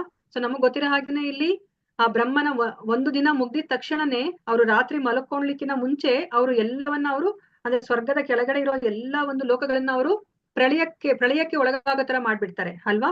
ಮತ್ತೆ ಕೊನೆಗೆ ಬ್ರಹ್ಮನ ಲೋಕನೂ ಸಹ ಆ 100 ವರ್ಷಗಳಾದ್ಮೇಲೆ ನಾಶ ಆಗುತ್ತೆ. ಆದ್ರೆ ಯಾವುದೇ ಲೋಕಗಳು ನಾಶ ಆದ್ರೂ ಸಹ ಯಾವಾಗ್ಲೂ ಶಾಶ್ವತವಾಗಿರುವಂತಹ ಲೋಕ ಯಾವುದು? ಧ್ರುವ ಲೋಕ ಅಲ್ವಾ. ಈ ಭೌತಿಕ ಪ್ರಪಂಚದಲ್ಲಿ ಶಾಶ್ವತವಾಗಿರೋ ಲೋಕ ಯಾವ್ದಂದ್ರೆ ಧ್ರುವ ಲೋಕ. ಎಲ್ಲಿ ಆ ಕ್ಷೀರ ಸಮುದ್ರ ಇದೆ, ಆ ಕ್ಷೀರ ಸಾಗರದ ಮೇಲೆ ಆ ಕ್ಷೀರೋದಕಶಾಹಿ ವಿಷ್ಣು ಅವರು ಪೌಡಿಸ್ತಾ ಇರ್ತಾರೆ, ಅಲ್ಲಿ ಆ ಧ್ರುವ ಲೋಕ ಇದೆ ಅಲ್ವಾ. ಆ ಧ್ರುವ ಲೋಕ ಅದು ಶಾಶ್ವತವಾಗಿರೋ ಲೋಕ. ನೋಡಿ ಇಲ್ಲಿ ವೃತ್ರಾಸುರ ಆ ಧ್ರುವ ಲೋಕನು ನನಗೆ ಬೇಡ ಅಂತ ಹೇಳ್ತಾ ಇದ್ದಾರೆ. ಆ ಧ್ರುವ ಲೋಕದಲ್ಲಿ ಧ್ರುವ ಲೋಕದಲ್ಲೂ ಸಹ ನನಗೆ ಸುಖ ಅನುಭವಿಸ್ಲಿಕ್ಕೆ ನಾನು ಬಯಸೋದಿಲ್ಲ ಅಂತ ಹೇಳ್ತಾರೆ ಅಲ್ವಾ. ನಮ್ಗೆ ಇವಾಗ 18ನೇ ಅಧ್ಯಾಯದಲ್ಲೂ ಸಹ ಸೊ ಇವಾಗ ನಾವೇನಾದ್ರೂ ಭಕ್ತಿಯನ್ನ ಮಾಡಿಲ್ಲ, ನಾವು ಬರೇ ಇದು ಶ್ರವಣವನ್ನ ಮಾಡಿದೀವಿ, ಭಗವದ್ಗೀತೆನ ನಾವು ಕೇಳಿದೀವಿ, ಆದ್ರೆ ನಮ್ಗೆ ಕೃಷ್ಣ ಭಕ್ತಿಯನ್ನ ಮಾಡ್ಬೇಕು, ಕೃಷ್ಣನಿಗೆ ಸೇವೆಯನ್ನ ಮಾಡ್ಬೇಕು ಅಂತ ಆಕಾಂಕ್ಷೆ ಇಲ್ಲ ಅಂದ್ರೆ ನಾವು ಧ್ರುವ ಲೋಕಕ್ಕೆ ತನಕನೂ ಹೋಗ್ಬೋದಂತೆ. ಅದನ್ನೇ ಹೇಳ್ತಾರೆ. ಆದ್ರೆ ನೋಡಿ ಇಲ್ಲಿ ವೃತ್ರಾಸುರ ಏನ್ ಹೇಳ್ತಾರೆ, ನಾನು ಧ್ರುವ ಲೋಕದಲ್ಲಿ ಸುಖ ಅನುಭವಿಸಲು ಬಯಸೋದಿಲ್ಲ ಅಂತ ಹೇಳ್ತಾ ಇದಾರೆ. ಸ್ವರ್ಗ ಲೋಕನೂ ಬೇಡ ಅಥವಾ ಬ್ರಹ್ಮ ಲೋಕನೂ ಸಹ ನನಗೆ ಬೇಡ ಅಂತ ಹೇಳ್ತಾರೆ. ನಮ್ಗೆ ಗೊತ್ತಿರೋ ಹಾಗೇನೆ ಈ 14 ಲೋಕದಲ್ಲಿ ಈ ಭೌತಿಕ ಪ್ರಪಂಚ ಅಂತ ನಾವೇನ್ ಕರಿತೀವೋ ಈ 14 ಲೋಕದಲ್ಲಿ ತುಂಬಾ ಉನ್ನತವಾದ ಲೋಕ ಬ್ರಹ್ಮ ಲೋಕ. ನೋಡಿ ಬ್ರಹ್ಮ ಲೋಕನೂ ಬೇಡ ಅಂತ ಹೇಳ್ತಾ ಇದಾರೆ, ಸ್ವರ್ಗ ಸುಖನೂ ಬೇಡ ಅಂತ ಹೇಳ್ತಾ ಇದಾರೆ. ಮತ್ತೆ ನನಗೆ ಈ ಅಧೋ ಲೋಕ ಅತಲ ವಿತಲ ಸುತಲ ಪಾತಾಲ ತಲಾತಲ ರಸತಲ ಅಂತ ನಾವೇನ್ ಹೇಳ್ತೀವಿ, ಆ ಕೆಳಗಿನ 7 ಲೋಕಗಳು ಬೇಡ ಅಂತ ಹೇಳ್ತಾರೆ ಅಲ್ವಾ. ಇವಾಗ ನಮ್ಗೇನಾದ್ರೂ ಭಗವಂತ ಏನಾದ್ರು ಸರಿ ನಿನ್ಗೆ ಒಂದು ಲೋಕದ ಅಧಿಪತಿ ಮಾಡ್ತೀನಿ ಅಂತಂದ್ರೆ ನಾವು ಅವಾಗ ಆಯ್ತು ಪರವಾಗಿಲ್ಲ, ಅಟ್ಲೀಸ್ಟ್ ನಾನು ಇವಾಗ ಒಂದು ಆಳೂರ್ಗೆ ಉಳಿದವನೇ ಗೌಡ ತರ, ಒಂದು ಹಳ್ಳಿಗಾದ್ರೂ ಸರಿ ನಾನು ಆ ಗೌಡನಾಗ್ಬೇಕು, ನಾನು ಆ ಅಧಿಕಾರವನ್ನ ನಾನು ಪ್ರದರ್ಶನ ಮಾಡ್ಬೇಕು, ಮೆರಿಬೇಕು ಅನ್ನೋ ಒಂದು ಆಕಾಂಕ್ಷೆ ಇರುತ್ತೆ ಅಲ್ವಾ. ಆದ್ರೆ ನೋಡಿ ಇಲ್ಲಿ ಏನ್ ಹೇಳ್ತಾ ಇದ್ರೆ, ನನಗೆ ಅದೋ ಗ್ರಹ ಯುಗಗಳ ಪರಮಾಧಿಕಾರಿ ಆಗ್ಲಿಕ್ಕೆ ನೀನೇನಾದ್ರೂ ಹೇಳಿದ್ರು ಸಹ ನಾನು ಅದನ್ನ ಇಷ್ಟಪಡೋದಿಲ್ಲ, ಬಯಸೋದಿಲ್ಲ ಅಂತ ಹೇಳ್ತಾ ಇದ್ರೆ. ಮತ್ತೆ ಯೋಗ ಸಿದ್ಧಿ ಅಲ್ವಾ, ನಮ್ಗೆ ಗೊತ್ತಿರೋ ಹಾಗೇನೆ ನಮ್ಗೆ ಆ ಅಷ್ಟ ಸಿದ್ಧಿಗಳು ಬರುತ್ತೆ. ನಾವು ಆ ಏನು ಅಷ್ಟಾಂಗ ಯೋಗವನ್ನ ನಾವು ಅಂದ್ರೆ ಏನು ಪ್ರಾಕ್ಟೀಸ್ ಮಾಡಿದ್ರೆ ನಮ್ಗೆ ಆ ಅಷ್ಟ ಸಿದ್ಧಿಗಳು, ಅಣಿಮ ಗರಿಮ ಲಗಿಮ ಅಂತ ನಾವ್ ಏನ್ ಹೇಳ್ತೀವೋ ಆ ಎಲ್ಲಾ ಅಷ್ಟ ಸಿದ್ಧಿಗಳು ಬರುತ್ತೆ ಅಲ್ವಾ. ಎಷ್ಟೊಂದು ಯೋಗಿಗಳು ಅದಕ್ಕೋಸ್ಕರನೇ ಅವರು ಅಷ್ಟಾಂಗ ಯೋಗವನ್ನ ಅವರು ಆಚರಣೆ ಮಾಡ್ತಾರೆ. ಅವರು ದೇವೋತ್ತಮ ಪರಮ ಪುರುಷನನ್ನ, ತನ್ನ ಹೃದಯದಲ್ಲಿರೋ ದೇವೋತ್ತಮ ಪರಮ ಪುರುಷನನ್ನ ಅಂದ್ರೆ ಪರಮಾತ್ಮ ರೂಪಿಯಾಗಿರುವಂತಹ ದೇವೋತ್ತಮ ಪರಮ ಪುರುಷನನ್ನ ದರ್ಶನ ಮಾಡ್ಬೇಕು ಅನ್ನೋ ಒಂದು ಇಚ್ಛೆ ಇರೋದಿಲ್ಲ ಅವ್ರಿಗೆ. ಆ ಅಷ್ಟಾಂಗ ಯೋಗವನ್ನ ಅವರು ಆಚರಣೆ ಮಾಡಿದ್ರೆ ಏನಾಗತ್ತೆ, ಅವರು ಈ ಎಲ್ಲಾ ಅಷ್ಟ ಸಿದ್ಧಿಗಳನ್ನ ಅವರು ಪಡ್ಕೋತಾರೆ. ಅದಕ್ಕೋಸ್ಕರ ಅವ್ರು ಮಾಡ್ತಾರೆ. ಯಾಕಂದ್ರೆ ಈ ಅಷ್ಟ ಸಿದ್ಧಿಗಳು ಬಂದ್ರೆ ಎಲ್ಲರೂ ಸಹ ಅವ್ರನ್ನ ದೇವರಾಗಿ ಅವ್ರನ್ನ ಕಾಣ್ತಾರೆ ಅಲ್ವಾ. ಯಾಕಂದ್ರೆ ಈ ಎಲ್ಲ ಪವಾಡಗಳನ್ನ ಅವ್ರು ತೋರಿಸ್ಲಿಕ್ಕೆ ಸಾಧ್ಯ ಆಗತ್ತೆ ಅಲ್ವಾ. ಸೊ ಅವ್ರು ಕುತ್ಕೊಂಡಿರೋ ಕಡೆಯಿಂದನೇ ಅವರು ಏನು ಚಂದ್ರಲೋಕವನ್ನ ಅವ್ರು ಮುಟ್ಟಬಹುದು, ಎಲ್ಲೋ ಇರುವಂತಹ ಒಂದು ವಸ್ತುವನ್ನ ಅವರು ತಮ್ಮ ಕೈಯನ್ನ ಚಾಚಿ ಅದನ್ನ ಅವರು ಪಡ್ಕೋಬಹುದು ಅಲ್ವಾ. ಇದನ್ನೆಲ್ಲ ನೋಡಿದಾಗ ಏನಾಗುತ್ತೆ, ಎಲ್ಲರೂ ಸಹ ಇವರೇ ದೇವರ ಅಂಶ ಅಂತ ಹೇಳ್ಬಿಟ್ಟು ಎಲ್ಲರೂ ಅವ್ರಿಗೆ ಗೌರವವನ್ನ ಕೊಡ್ತಾರೆ. ಅದಕ್ಕೋಸ್ಕರ ಅವರು ಈ ಯೋಗ ಸಿದ್ಧಿಯನ್ನ ಪಡ್ಕೋಬೇಕು ಅಂತ ಇಚ್ಛೆ ಪಡ್ತಾರೆ. ಆದ್ರೆ ಇಲ್ಲಿ ವೃತ್ರಾಸುರ ಹೇಳ್ತಾ ಇದಾರೆ, ನನ್ಗಂತಹ ಯಾವುದೇ ಒಂದು ಯೋಗ ಸಿದ್ಧಿಯ ಸ್ವಾಮಿ ಅದರ ಒಡೆಯನಾಗ್ಲಿಕ್ಕೆ ನಾನು ಇಷ್ಟಪಡೋದಿಲ್ಲ. ಮತ್ತೆ ನೋಡಿ ತುಂಬಾ ಮುಖ್ಯವಾಗಿ ಏನನ್ನ ಹೇಳ್ತಾ ಇದ್ದಾರೆ, ಇವಾಗ ಏನಾದ್ರೂ ನಾನು ನಿನ್ನ ಪಾದ ಕಮಲಗಳನ್ನ ನಾನು ತೊರಿಬೇಕು ಅಂತ ಒಂದು ಸ್ಥಿತಿ ಬಂದ್ರೆ, ಅಂದ್ರೆ ನನಗೆ ಮೋಕ್ಷ ಸಿಗುತ್ತೆ, ಆದ್ರೆ ನಿನ್ನ ದಾಸನಾಗ್ಲಿಕ್ಕೆ ಸಾಧ್ಯ ಆಗೋದಿಲ್ಲ, ನಿನ್ನ ಸೇವಾ ಅವಕಾಶ ಇಲ್ಲ ಅಂತಂದ್ರೆ ನನಗೆ ಅಂತಹ ಮೋಕ್ಷ ಬೇಡ. ಅಂತಹ ಮೋಕ್ಷ ತಗೊಂಡು ಏನ್ ಮಾಡೋದು ಅಲ್ವಾ. ನಾವ್ ಇವಾಗ ನೋಡಿ ಎಷ್ಟೊಂದ್ ಜನ ಆ ಜ್ಞಾನಿಗಳು ಅವರೆಲ್ಲರೂ ಸಹ ಆ ಬ್ರಹ್ಮ ಜ್ಯೋತಿಲಿ ಲೀನ ಆಗ್ಬೇಕು ಅಂತ ಇಚ್ಛೆ ಪಡ್ತಾರೆ ಅಲ್ವಾ. ಆ ಬ್ರಹ್ಮ ಜ್ಯೋತಿಯಲ್ಲಿ ಹೋದ್ರೆ ನಮ್ಗೆ ಅಲ್ಲಿ ಭಗವಂತನ ಸೇವಾ ಅವಕಾಶ ಸಿಗೋದಿಲ್ಲ. ಯಾಕಂದ್ರೆ ಅಲ್ಲಿ ಅದು ಬರೇ ಭಗವಂತನ ದೇಹದಿಂದ ಬರ್ತಾ ಇರುವಂತಹ ಆ ಬ್ರಹ್ಮ ಜ್ಯೋತಿ ಅಂತಹ ಒಂದು ಆವರಣ ಅಷ್ಟೇ.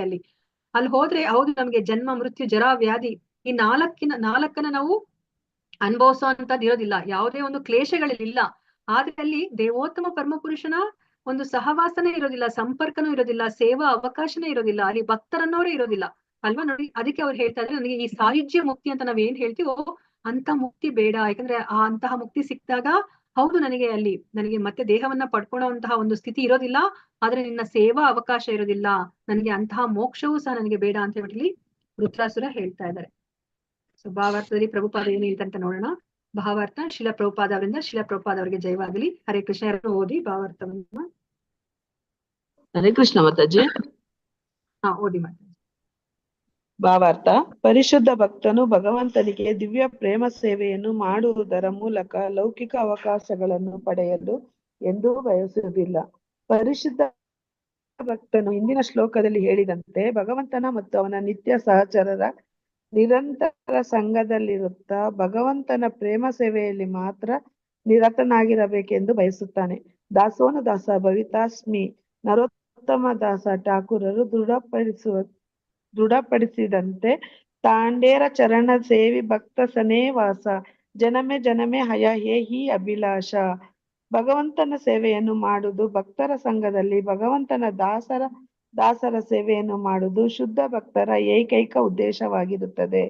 ಹರೇ ಕೃಷ್ಣ ಮಾತಾಜಿ. ಧನ್ಯವಾದ. ಧನ್ಯವಾದಗಳು. ಇವಾಗ ನೀವು ಅನಲೈಸ್ ಮಾಡೋ ತರನೇ ಇವಾಗ ನೋಡಿ ನಮಗ್ ಗೊತ್ತಿರೋ ಹಾಗೆ ಇವಾಗ ರುದ್ರಾಸುರ ಈಗ ಅವನು ಅಲ್ಲಿ ಬದುಕ್ತಾನ ಅಥವಾ ಅವನು ಇಂದ್ರನಿಂದ ಅವನು ಇವಾಗ ಕೊಲೆಗೆ ಆತರ ಸಾಯ್ತಾನ ಏನಂತ ಅನ್ಸುತ್ತೆ ನಿಮ್ಗೆ ಇವಾಗ?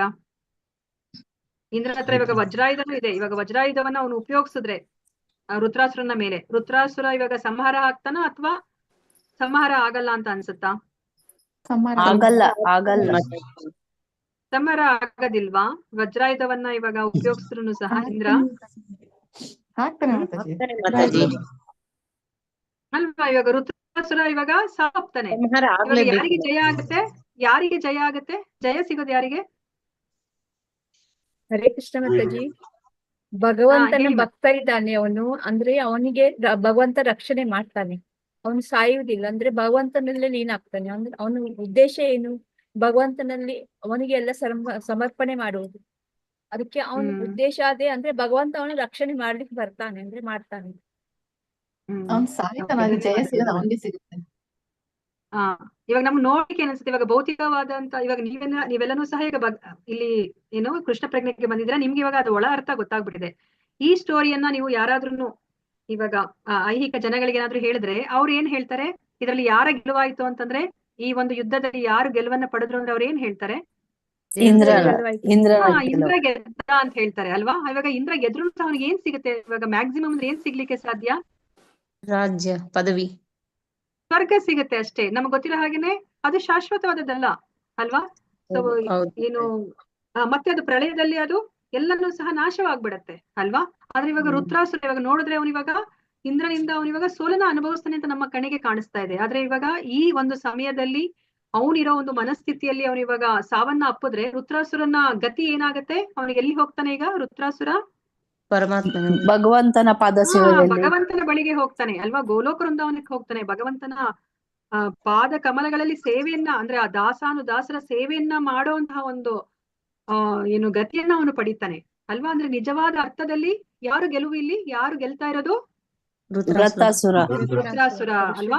ಇಲ್ಲಿ ನಾವೇನನ್ನ ಅರ್ಥ ಮಾಡ್ಕೋಬೇಕಂದ್ರೆ ಭಗವಂತ ಯಾರು ಏನನ್ನ ಬಯಸ್ತಾರೋ ಅದನ್ನ ಕೊಡ್ತಾರೆ. ನೋಡಿ ಇವಾಗ ಇಂದ್ರನೂ ಸಹ ಭಗವಂತನ ಭಕ್ತ, ಮತ್ತೆ ರುದ್ರಾಸುರನು ಸಹ ಭಗವಂತನ ಭಕ್ತ. ಆದ್ರೆ ರುದ್ರಾಸುರ ಶುದ್ಧ ಭಕ್ತ. ಅವನು ತನಗೋಸ್ಕರ ಅವನು ಏನನ್ನೂ ಬಯಸ್ತಾ ಇಲ್ಲ.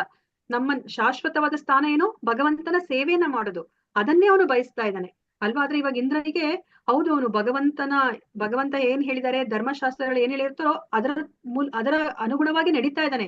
ಆದ್ರೆ ಅವನ ಮನಸ್ಸಲ್ಲಿ ಆ ಇಂದ್ರಿಯ ಸುಖ ಅನ್ನೋದಿದೆ ಅಲ್ವಾ? ಅವನು ಪರಿಪೂರ್ಣವಾದ ಭಕ್ತನಲ್ಲ ಅಲ್ವಾ? ಅವನು ಮಿಶ್ರ ಭಕ್ತ ಅಲ್ವಾ? ಅದಕ್ಕೋಸ್ಕರನೇ ಭಗವಂತ ಏನ್ ಮಾಡ್ತಾ ಇದಾರೆ, ಇಂದ್ರ ಏನ್ ಬಯಸ್ತಾ ಇದಾರೋ ಅದನ್ನ ಅವ್ರಿಗೆ ಕೊಡ್ತಾ ಇದ್ದಾರೆ. ಮತ್ತೆ ರುದ್ರಾಸುರ ಏನನ್ನ ಬಯಸ್ತಾ ಇದಾರೋ ಅದನ್ನ ಅವ್ರಿಗೆ ಕೊಡ್ತಾ ಇದ್ದಾರೆ ಅಲ್ವಾ? ಅದಕ್ಕೆ ಯೇ ಯಥಾಮಾಂ ಪ್ರಪದ್ಯಂತೆ ತಾಂ ಸತೈವ ಭಜಾಮ್ಯಹಂ ಮಮ ವರ್ತಂತೆ ಮನುಷ್ಯ ಪಾರ್ಥ ಸರ್ವಶಃ ಅಲ್ವಾ? ಭಗವಂತ ನಾವು ಭಗವಂತನಿಗೆ ನಾವು ಯಾವ ಡಿಗ್ರಿಲಿ ನಾವು ಶರಣಾಗ್ತಿವೋ ಅದೇ ತರನೇ ನಮ್ಗೆ ಅನುಗ್ರಹವನ್ನ ಮಾಡ್ತಾರೆ ಅಲ್ವಾ? ನಾವ್ ಇದರಿಂದ ನಮ್ಗೆ ಅರ್ಥ ಆಗುತ್ತೆ ನೋಡಿ. ಇಬ್ರು ಭಕ್ತರು ಇಲ್ಲಿ ಅಲ್ವಾ? ಭಗವಂತನಿಗೆ ಇಬ್ರು ಭಕ್ತರು. ಆದ್ರೆ ಭಗವಂತ ಯಾರಿಗೆ ಏನನ್ನ ಬೇಕೋ ಅದನ್ನ ಅವರು ಕೊಡ್ತಾ ಇದ್ದಾರೆ. ಇಲ್ಲಿ ಇವಾಗ ರುದ್ರಾಸುರ ಏನನ್ನ ಬಯಸ್ತಾ ಇದ್ದಾರೆ? ಅವರು ಪರಿಶುದ್ಧ ಭಕ್ತನು ಭಗವಂತನಿಗೆ ದಿವ್ಯ ಪ್ರೇಮ ಸೇವೆಯನ್ನು ಮಾಡುವುದರ ಮೂಲಕ ಲೌಕಿಕ ಅವಕಾಶಗಳನ್ನು ಪಡೆಯಲು ಎಂದೂ ಬಯಸುವುದಿಲ್ಲ. ನೋಡಿ ಅಲ್ಲಿ ಭಗವಂತನಿಗೆ ಅವನು ಸೇವೆ ಮಾಡ್ತಾ ಇರೋದು ಅವ್ನಿಗೆ ಯಾವುದೋ ಒಂದು ಲೌಕಿಕ ಇಚ್ಛೆಯನ್ನ ಪೂರೈಸ್ಕೊಳ್ಲಿಕ್ಕಲ್ಲ ಅಲ್ವಾ? ಶುದ್ಧ ಭಕ್ತರು ಯಾವತ್ತೂ ಸಹ ಒಂದು ಲೌಕಿಕವಾದ ಒಂದು ಇಚ್ಛೆಗಳನ್ನ ಅವರು ಪೂರೈಸ್ಲಿಕ್ಕೆ ಭಗವಂತನ ಸೇವೆಯನ್ನ ಮಾಡೋದಿಲ್ಲ. ನಾವು ಪ್ರಹ್ಲಾದ ಮಹಾರಾಜನನ್ನ ನೋಡಿದ್ವಿ ಅಲ್ವಾ? ಪ್ರಹ್ಲಾದ ಮಹಾರಾಜನಿಗೆ ನರಸಿಂಹ ಏನಾದ್ರೂ ವರವನ್ನ ಕೇಳ್ಕೊಂಡ್ರೆ ಪ್ರಹ್ಲಾದ ಮಹಾರಾಜ ಏನ್ ಹೇಳ್ತಾರೆ? ನಾನು ನಿನ್ನ ಬಳಿ ನಾನು ವ್ಯಾಪಾರ ಮಾಡ್ತಾ ಇಲ್ಲ ಅಲ್ವಾ? ಕೊಟ್ಟು ತಗೊಳ್ಳುವಂತಹ ಒಂದು ವ್ಯವಹಾರ ಮಾಡ್ತಾ ಇಲ್ಲ. ನಾನು ನಿನ್ಗೆ ನಿರ್ವ್ಯಾಜ ಪ್ರೀತಿ ಅಲ್ವಾ? ಅಂದ್ರೆ ನನಗೆ ಯಾವುದೇ ಒಂದು ಆಕಾಂಕ್ಷೆ ಇಲ್ದಲೇ ಇರೋ ತರ ನಾನು ನಿನ್ನನ್ನ ಏನು ಪ್ರೀತಿಸ್ತಾ ಇದೀನಿ, ಪೂಜೆಯನ್ನ ಮಾಡ್ತಾ ಇದೀನಿ, ಸೇವೆಯನ್ನ ಮಾಡ್ತಾ ಇದೀನಿ, ಭಕ್ತಿಯನ್ನ ಮಾಡ್ತಾ ಇದೀನಿ ಅಂತ ಹೇಳ್ತಾರೆ ಅಲ್ವಾ? ಅದನ್ನೇ ಇಲ್ಲಿ ಪ್ರಭುಪಾದ ಹೇಳ್ತಾ ಇದ್ದಾರೆ. ಪರಿಶುದ್ಧ ಭಕ್ತನು ಹಿಂದಿನ ಶ್ಲೋಕದಲ್ಲಿ ಹೇಳಿದಂತೆ ಭಗವಂತನ ಮತ್ತು ಅವನ ನಿತ್ಯ ಸಹಚರರ ನಿರಂತರ ಸಂಘದಲ್ಲಿರುತ್ತಾ ಭಗವಂತನ ಪ್ರೇಮ ಸೇವೆಯಲ್ಲಿ ಮಾತ್ರ ನಿರತನಾಗಿರಬೇಕೆಂದು ಬಯಸುತ್ತಾನೆ ಅಲ್ವಾ? ನಾವು ನೋಡಿರೋ ಹಾಗೆ ಧ್ರುವ ಮಹಾರಾಜನು ಸಹ ಅದನ್ನೇ ಕೇಳ್ಕೊತಾರೆ ಅಲ್ವಾ? ನಾನು ನಿನ್ನ ಭಕ್ತರ ಸಂಘದಲ್ಲಿ ಇರೋ ತರ ನನಗೆ ವರವನ್ನ ಕೊಡು ಅಂತ ಹೇಳ್ತಾರೆ. ಪೃಥು ಮಹಾರಾಜನು ಅದನ್ನೇ ಹೇಳ್ತಾರೆ, ನನಗೆ ಅಸಂಖ್ಯಾತ ಕಿವಿಗಳು ಬೇಕು. ಏನಕ್ಕೋಸ್ಕರ ಬೇಕು? ನಿನ್ನ ಭಕ್ತರು ನಿನ್ನ ಬಗ್ಗೆ ಅವರು ಸ್ತುತಿಯನ್ನ ಮಾಡ್ತಾ ಇರ್ತಾರೆ, ನಿನ್ನ ನಾಮ ರೂಪ ಗುಣ ಲೀಲೆಗಳನ್ನ ಅವರು ಹೇಳ್ತಾ ಇರ್ತಾರೆ. ಅದನ್ನ ನಾನು ಕೇಳಿಸ್ಕೊಳ್ಲಿಕ್ಕೆ ನನಗೆ ಅಸಂಖ್ಯಾತ ಕಿವಿಗಳು ಬೇಕು ಅಂತ ಹೇಳ್ತಾರೆ. ಭಕ್ತರ ಸಂಘದಲ್ಲಿ ಇರ್ಬೇಕಂತಾನೆ ಎಲ್ಲರೂ ಇಚ್ಛೆ ಪಡೋದು ಅಲ್ವಾ? ನಾವು ನೋಡಿದ್ವಿ ಅಲ್ವಾ? ಭರತ ಮಹಾರಾಜ ಅವನು ಸಹ ಎಂತಹ ಒಂದು ಹಂತಕ್ಕೆ ಬಂದಿರ್ತಾನೆ. ಅವನು ಭಕ್ತಿಯಲ್ಲಿ 9 ಹಂತಗಳಿದೆಯಲ್ವಾ? ಅವನು ಯಾವ ಹಂತ ತನಕ ಬಂದಿರ್ತಾನೆ ಭರತ ಮಹಾರಾಜ? ಪ್ರೇಮ ಭಾವದಲ್ಲಿ ಬಂದಿರ್ತಾನೆ ಮಾತಾಜಿ. ಹರೇ ಕೃಷ್ಣ. ಇಲ್ಲ ಮಾತಾಜಿ, ಪ್ರಭುಜಿ ಇನ್ನ ಪ್ರೇಮ ಹಂತಕ್ಕೆ ಹೋಗಿರಲ್ಲ ಅವನು, ಇನ್ನೊಂದು ಹಂತ ಕಡಿಮೆ ಇರ್ತಾನೆ ಅವನು. ಹೇಳಿ ಮಾತಾಜಿ. ಭಾವ ಹಂತದಲ್ಲಿ ಇರ್ತಾರೆ ಮಾತಾಜಿ. ಹಾ, ಭಾವ ಹಂತ ತನಕ ಬಂದಿರ್ತಾನೆ, ಇನ್ನೊಂದು ಹಂತ ಇರುತ್ತಷ್ಟೇ ಅಲ್ವಾ. ಶ್ರದ್ಧಾ, ಸಾಧು ಸಂಘ, ಭಜನ ಕ್ರಿಯಾ, ಅನರ್ಥ ನಿವೃತ್ತಿ, ನಿಷ್ಠಾ, ಇದು ಯಾವುದು ನಿಷ್ಠಾ, ರುಚಿ, ಆಸಕ್ತಿ, ಭಾವ, ಪ್ರೇಮ ಅಲ್ವಾ. ಅವನು ಭಾವ ಹಂತ ತನಕ ಬಂದಿರ್ತಾನೆ, ಇನ್ನೊಂದು ಹಂತ ಅಷ್ಟೇ ಅವನು ಕಡಿಮೆ ಇರುತ್ತೆ ಅವನಿಗೆ ಭಗವಂತನ ಪ್ರೇಮವನ್ನ ಪಡೆಯೋದಕ್ಕೆ. ಆದ್ರೆ ಅವನು ಎಲ್ಲಿಗೆ ಹೋಗ್ತಾನೆ? ಅವನು ಕಾಡಿಗೆ ಹೋಗ್ತಾನೆ. ಆ ಕಾಡಲ್ಲಿ ಅವನು ಏಕಾಂಗಿಯಾಗಿರ್ತಾನೆ. ಯಾರ ಜೊತೆನಾದ್ರೂ ಇರ್ತಾನ ಅವನಲ್ಲಿ? ಇಲ್ಲ. ಇಲ್ಲ, ಏಕಾಂಗಿಯಾಗಿರ್ತಾನೆ ನೋಡಿ. ಅದಕ್ಕೇನೆ ಅದಕ್ಕೇನೆ ಅವ್ನಿಗೆ ಏನಾಗುತ್ತೆ, ಅವನು ಆ ಜಿಂಕೆಯ ಮೋಹಕ್ಕೆ ಒಳಗಾಗ್ತಾನೆ. ಜಿಂಕೆಯ ಮೋಹಕ್ಕೆ ಒಳಗಾಗ್ಬೇಕು ಅನ್ನೋ ಒಂದು ಮನಸ್ಥಿತಿ ಇದ್ರೆ ಅವನು ಯಾಕೆ ಎಲ್ಲವನ್ನ ತೊರೆದು ತನ್ನ ರಾಜ್ಯವನ್ನ, ಹೆಂಡತಿ, ಮಕ್ಕಳು ಎಲ್ಲರನ್ನ ಬಿಟ್ಟು ಯಾಕೆ ಬರ್ಬೇಕಾಗಿತ್ತು ಕಾಡಿಗೆ ಅಲ್ವಾ. ಸೊ ಇವಾಗ ಏನಾದ್ರೂ ಯಾರಾದ್ರೂ ಅಲ್ಲಿ ಗುರುಗಳಿದ್ದಿದ್ರೆ ಅಥವಾ ಯಾರಾದ್ರೂ ಭಕ್ತರಿದ್ರೆ ಅವ್ರು ಏನ್ ಹೇಳ್ತಾ ಇದ್ರು, ಭರತ ಏನ್ ಮಾಡ್ತಾ ಇದೀಯ ನೀನು, ಬುದ್ಧಿ ಇದೆಯಾ ನಿನಗೆ, ಆ ಜಿಂಕೆಯ ಮೋಹಕ್ಕೆ ಒಳಗಾಗಿದ್ಯಲ್ಲ ನೀನು, ಆ ಭಗವಂತನ ನೀನು ಆಯಾ ವಾಚ ಮನಸ್ಸ ನೀನು ಭಕ್ತಿಯನ್ನ ಮಾಡು ಅಂತ ಹೇಳ್ಬಿಟ್ಟು ಅವರು ಹೇಳ್ತಾ ಇದ್ರು ಅಲ್ವಾ. ಸೊ ಅದಕ್ಕೋಸ್ಕರ ಇಲ್ಲಿ ಎಲ್ಲಾ ಭಕ್ತರು ನಾವು ನೋಡಿರೋ ಹಾಗೇನೆ ಎಲ್ಲ ಶುದ್ಧ ಭಕ್ತರು ಅವ್ರು ಏನನ್ನ ಬಯಸ್ತಾರೆ, ಭಗವಂತನ ಭಕ್ತರ ಸಹವಾಸವನ್ನ, ಸಂಘವನ್ನ ಅವರು ಬಯಸ್ತಾರೆ. ಮತ್ತೆ ಆ ಭಗವಂತನ ಭಕ್ತರ ದಾಸರಾಗ್ಬೇಕು ಅಂತ ಹೇಳ್ಬಿಟ್ಟು ಅವರು ಬಯಸ್ತಾರೆ. ಅದಕ್ಕೆ ಅದೇ ತರನೇ ಇಲ್ಲಿ ನರೋತ್ತಮ ದಾಸ ಅವ್ರು ಏನ್ ಹೇಳ್ತಾ ಇದಾರೆ, ತಾಂಡೇರ ಚರಣ ಸೇವಿ ಭಕ್ತ ಸನೇವಾಸ, ಜನ್ಮೆ ಜನ್ಮೆ ಹಯ ಏಯಿ ಅಭಿಲಾಷ. ನಮಗ್ ಗೊತ್ತಿಲ್ಲ, ನಮ್ಗೆ ನಮ್ಮ ಈ ಕರ್ಮಾನುಸಾರ ನಾವು ಮುಂದಿನ ಜನ್ಮದಲ್ಲಿ ನಾವು ಏನು ಜನ್ಮವನ್ನ ಪಡಿತೀವಿ ಅಂತ ನನಗೆ ಗೊತ್ತಿಲ್ಲ.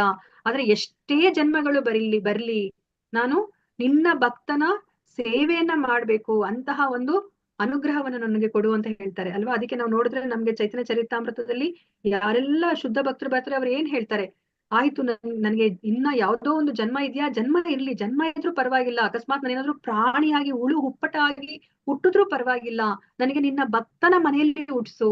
ನಾನು ಅಕಸ್ಮಾತ್ ಜಿರಳೆಯಾಗೋ ಅಥವಾ ಒಂದು ಇರುವೆಯಾಗೋ ಹುಟ್ಟಿದ್ರೆ ಆ ಭಕ್ತರ ಮನೇಲಿದ್ರೆ ಏನಾಗುತ್ತೆ, ಅಲ್ಲಿ ಇಲ್ಲಿ ಏನಾದ್ರೂ ಒಂದು ನಿನ್ನ ಪ್ರಸಾದ ಬಿದ್ದಿರುತ್ತೆ, ಅದನ್ನ ನಾನು ಸೇವಿಸುವಂತಹ ಅವಕಾಶ ನನಗೆ ಸಿಗುತ್ತೆ ಅಂತ ಹೇಳ್ಬಿಟ್ಟು ಕೇಳ್ಕೊತಾರೆ. ನೋಡಿ, ನಮ್ಗೆ ಗೊತ್ತಿಲ್ಲ ನಾವು ಮುಂದಿನ ಜನ್ಮದಲ್ಲಿ ಏನಾಗಿ ಹುಡ್ತೀವಿ ಅಂತ, ಭಗವಂತನಿಗೆ ಮಾತ್ರನೇ ಗೊತ್ತು ಅಲ್ವಾ. ಕರ್ಮಣ ದೈವ ನೇತ್ರೇಣ, ನಮ್ಮ ಕರ್ಮಾನುಸಾರ ಭಗವಂತನ ಇಚ್ಛಾನುಸಾರ ನಾವು ಒಂದು ದೇಹವನ್ನ ನಾವು ಪಡಿತೀವಿ ಅಲ್ವಾ. ಅದಕ್ಕೋಸ್ಕರ ಅವ್ರು ನೋಡಿ ಕೇಳ್ಕೊಳ್ಳೋದೇ ಹಾಗೆ, ಭಕ್ತರ ಮನೆಯಲ್ಲಿ ಹುಟ್ಬೇಕು, ಏನಾಗಿ ಆದ್ರೂ ಹುಟ್ಟಿದ್ರು ಪರವಾಗಿಲ್ಲ, ಭಕ್ತರ ಮನೆಯಲ್ಲಿ ಹುಟ್ಬೇಕು, ಭಕ್ತರ ಸೇವೆಯನ್ನ ಮಾಡುವಂತಹ ಒಂದು ಅವಕಾಶ ನಮ್ಗೆ ಸಿಗ್ಬೇಕು, ಹಾಗೆ ಒಂದು ಜನ್ಮವನ್ನ ಕೊಡು ಅಂತ ಹೇಳ್ತಾರೆ ಅಲ್ವಾ. ಚೈತನ್ಯ ಮಹಾಪ್ರಭುಗಳು ಶಿಕ್ಷಾಷ್ಟಕದಲ್ಲಿ ಏನನ್ನ ಹೇಳ್ತಾರೆ, ಇಹ ಜನ್ಮನಿ ಏನ್ ಬರುತ್ತೆ ಅದು ಶ್ಲೋಕ? ಹರೇ ಕೃಷ್ಣ. ಜನ್ಮನಿರೀಶ್ವರ ಭಗವತ್ ಭಕ್ತಿರ್ ಹಯೈತುಕಿ ತ್ವಯಿ.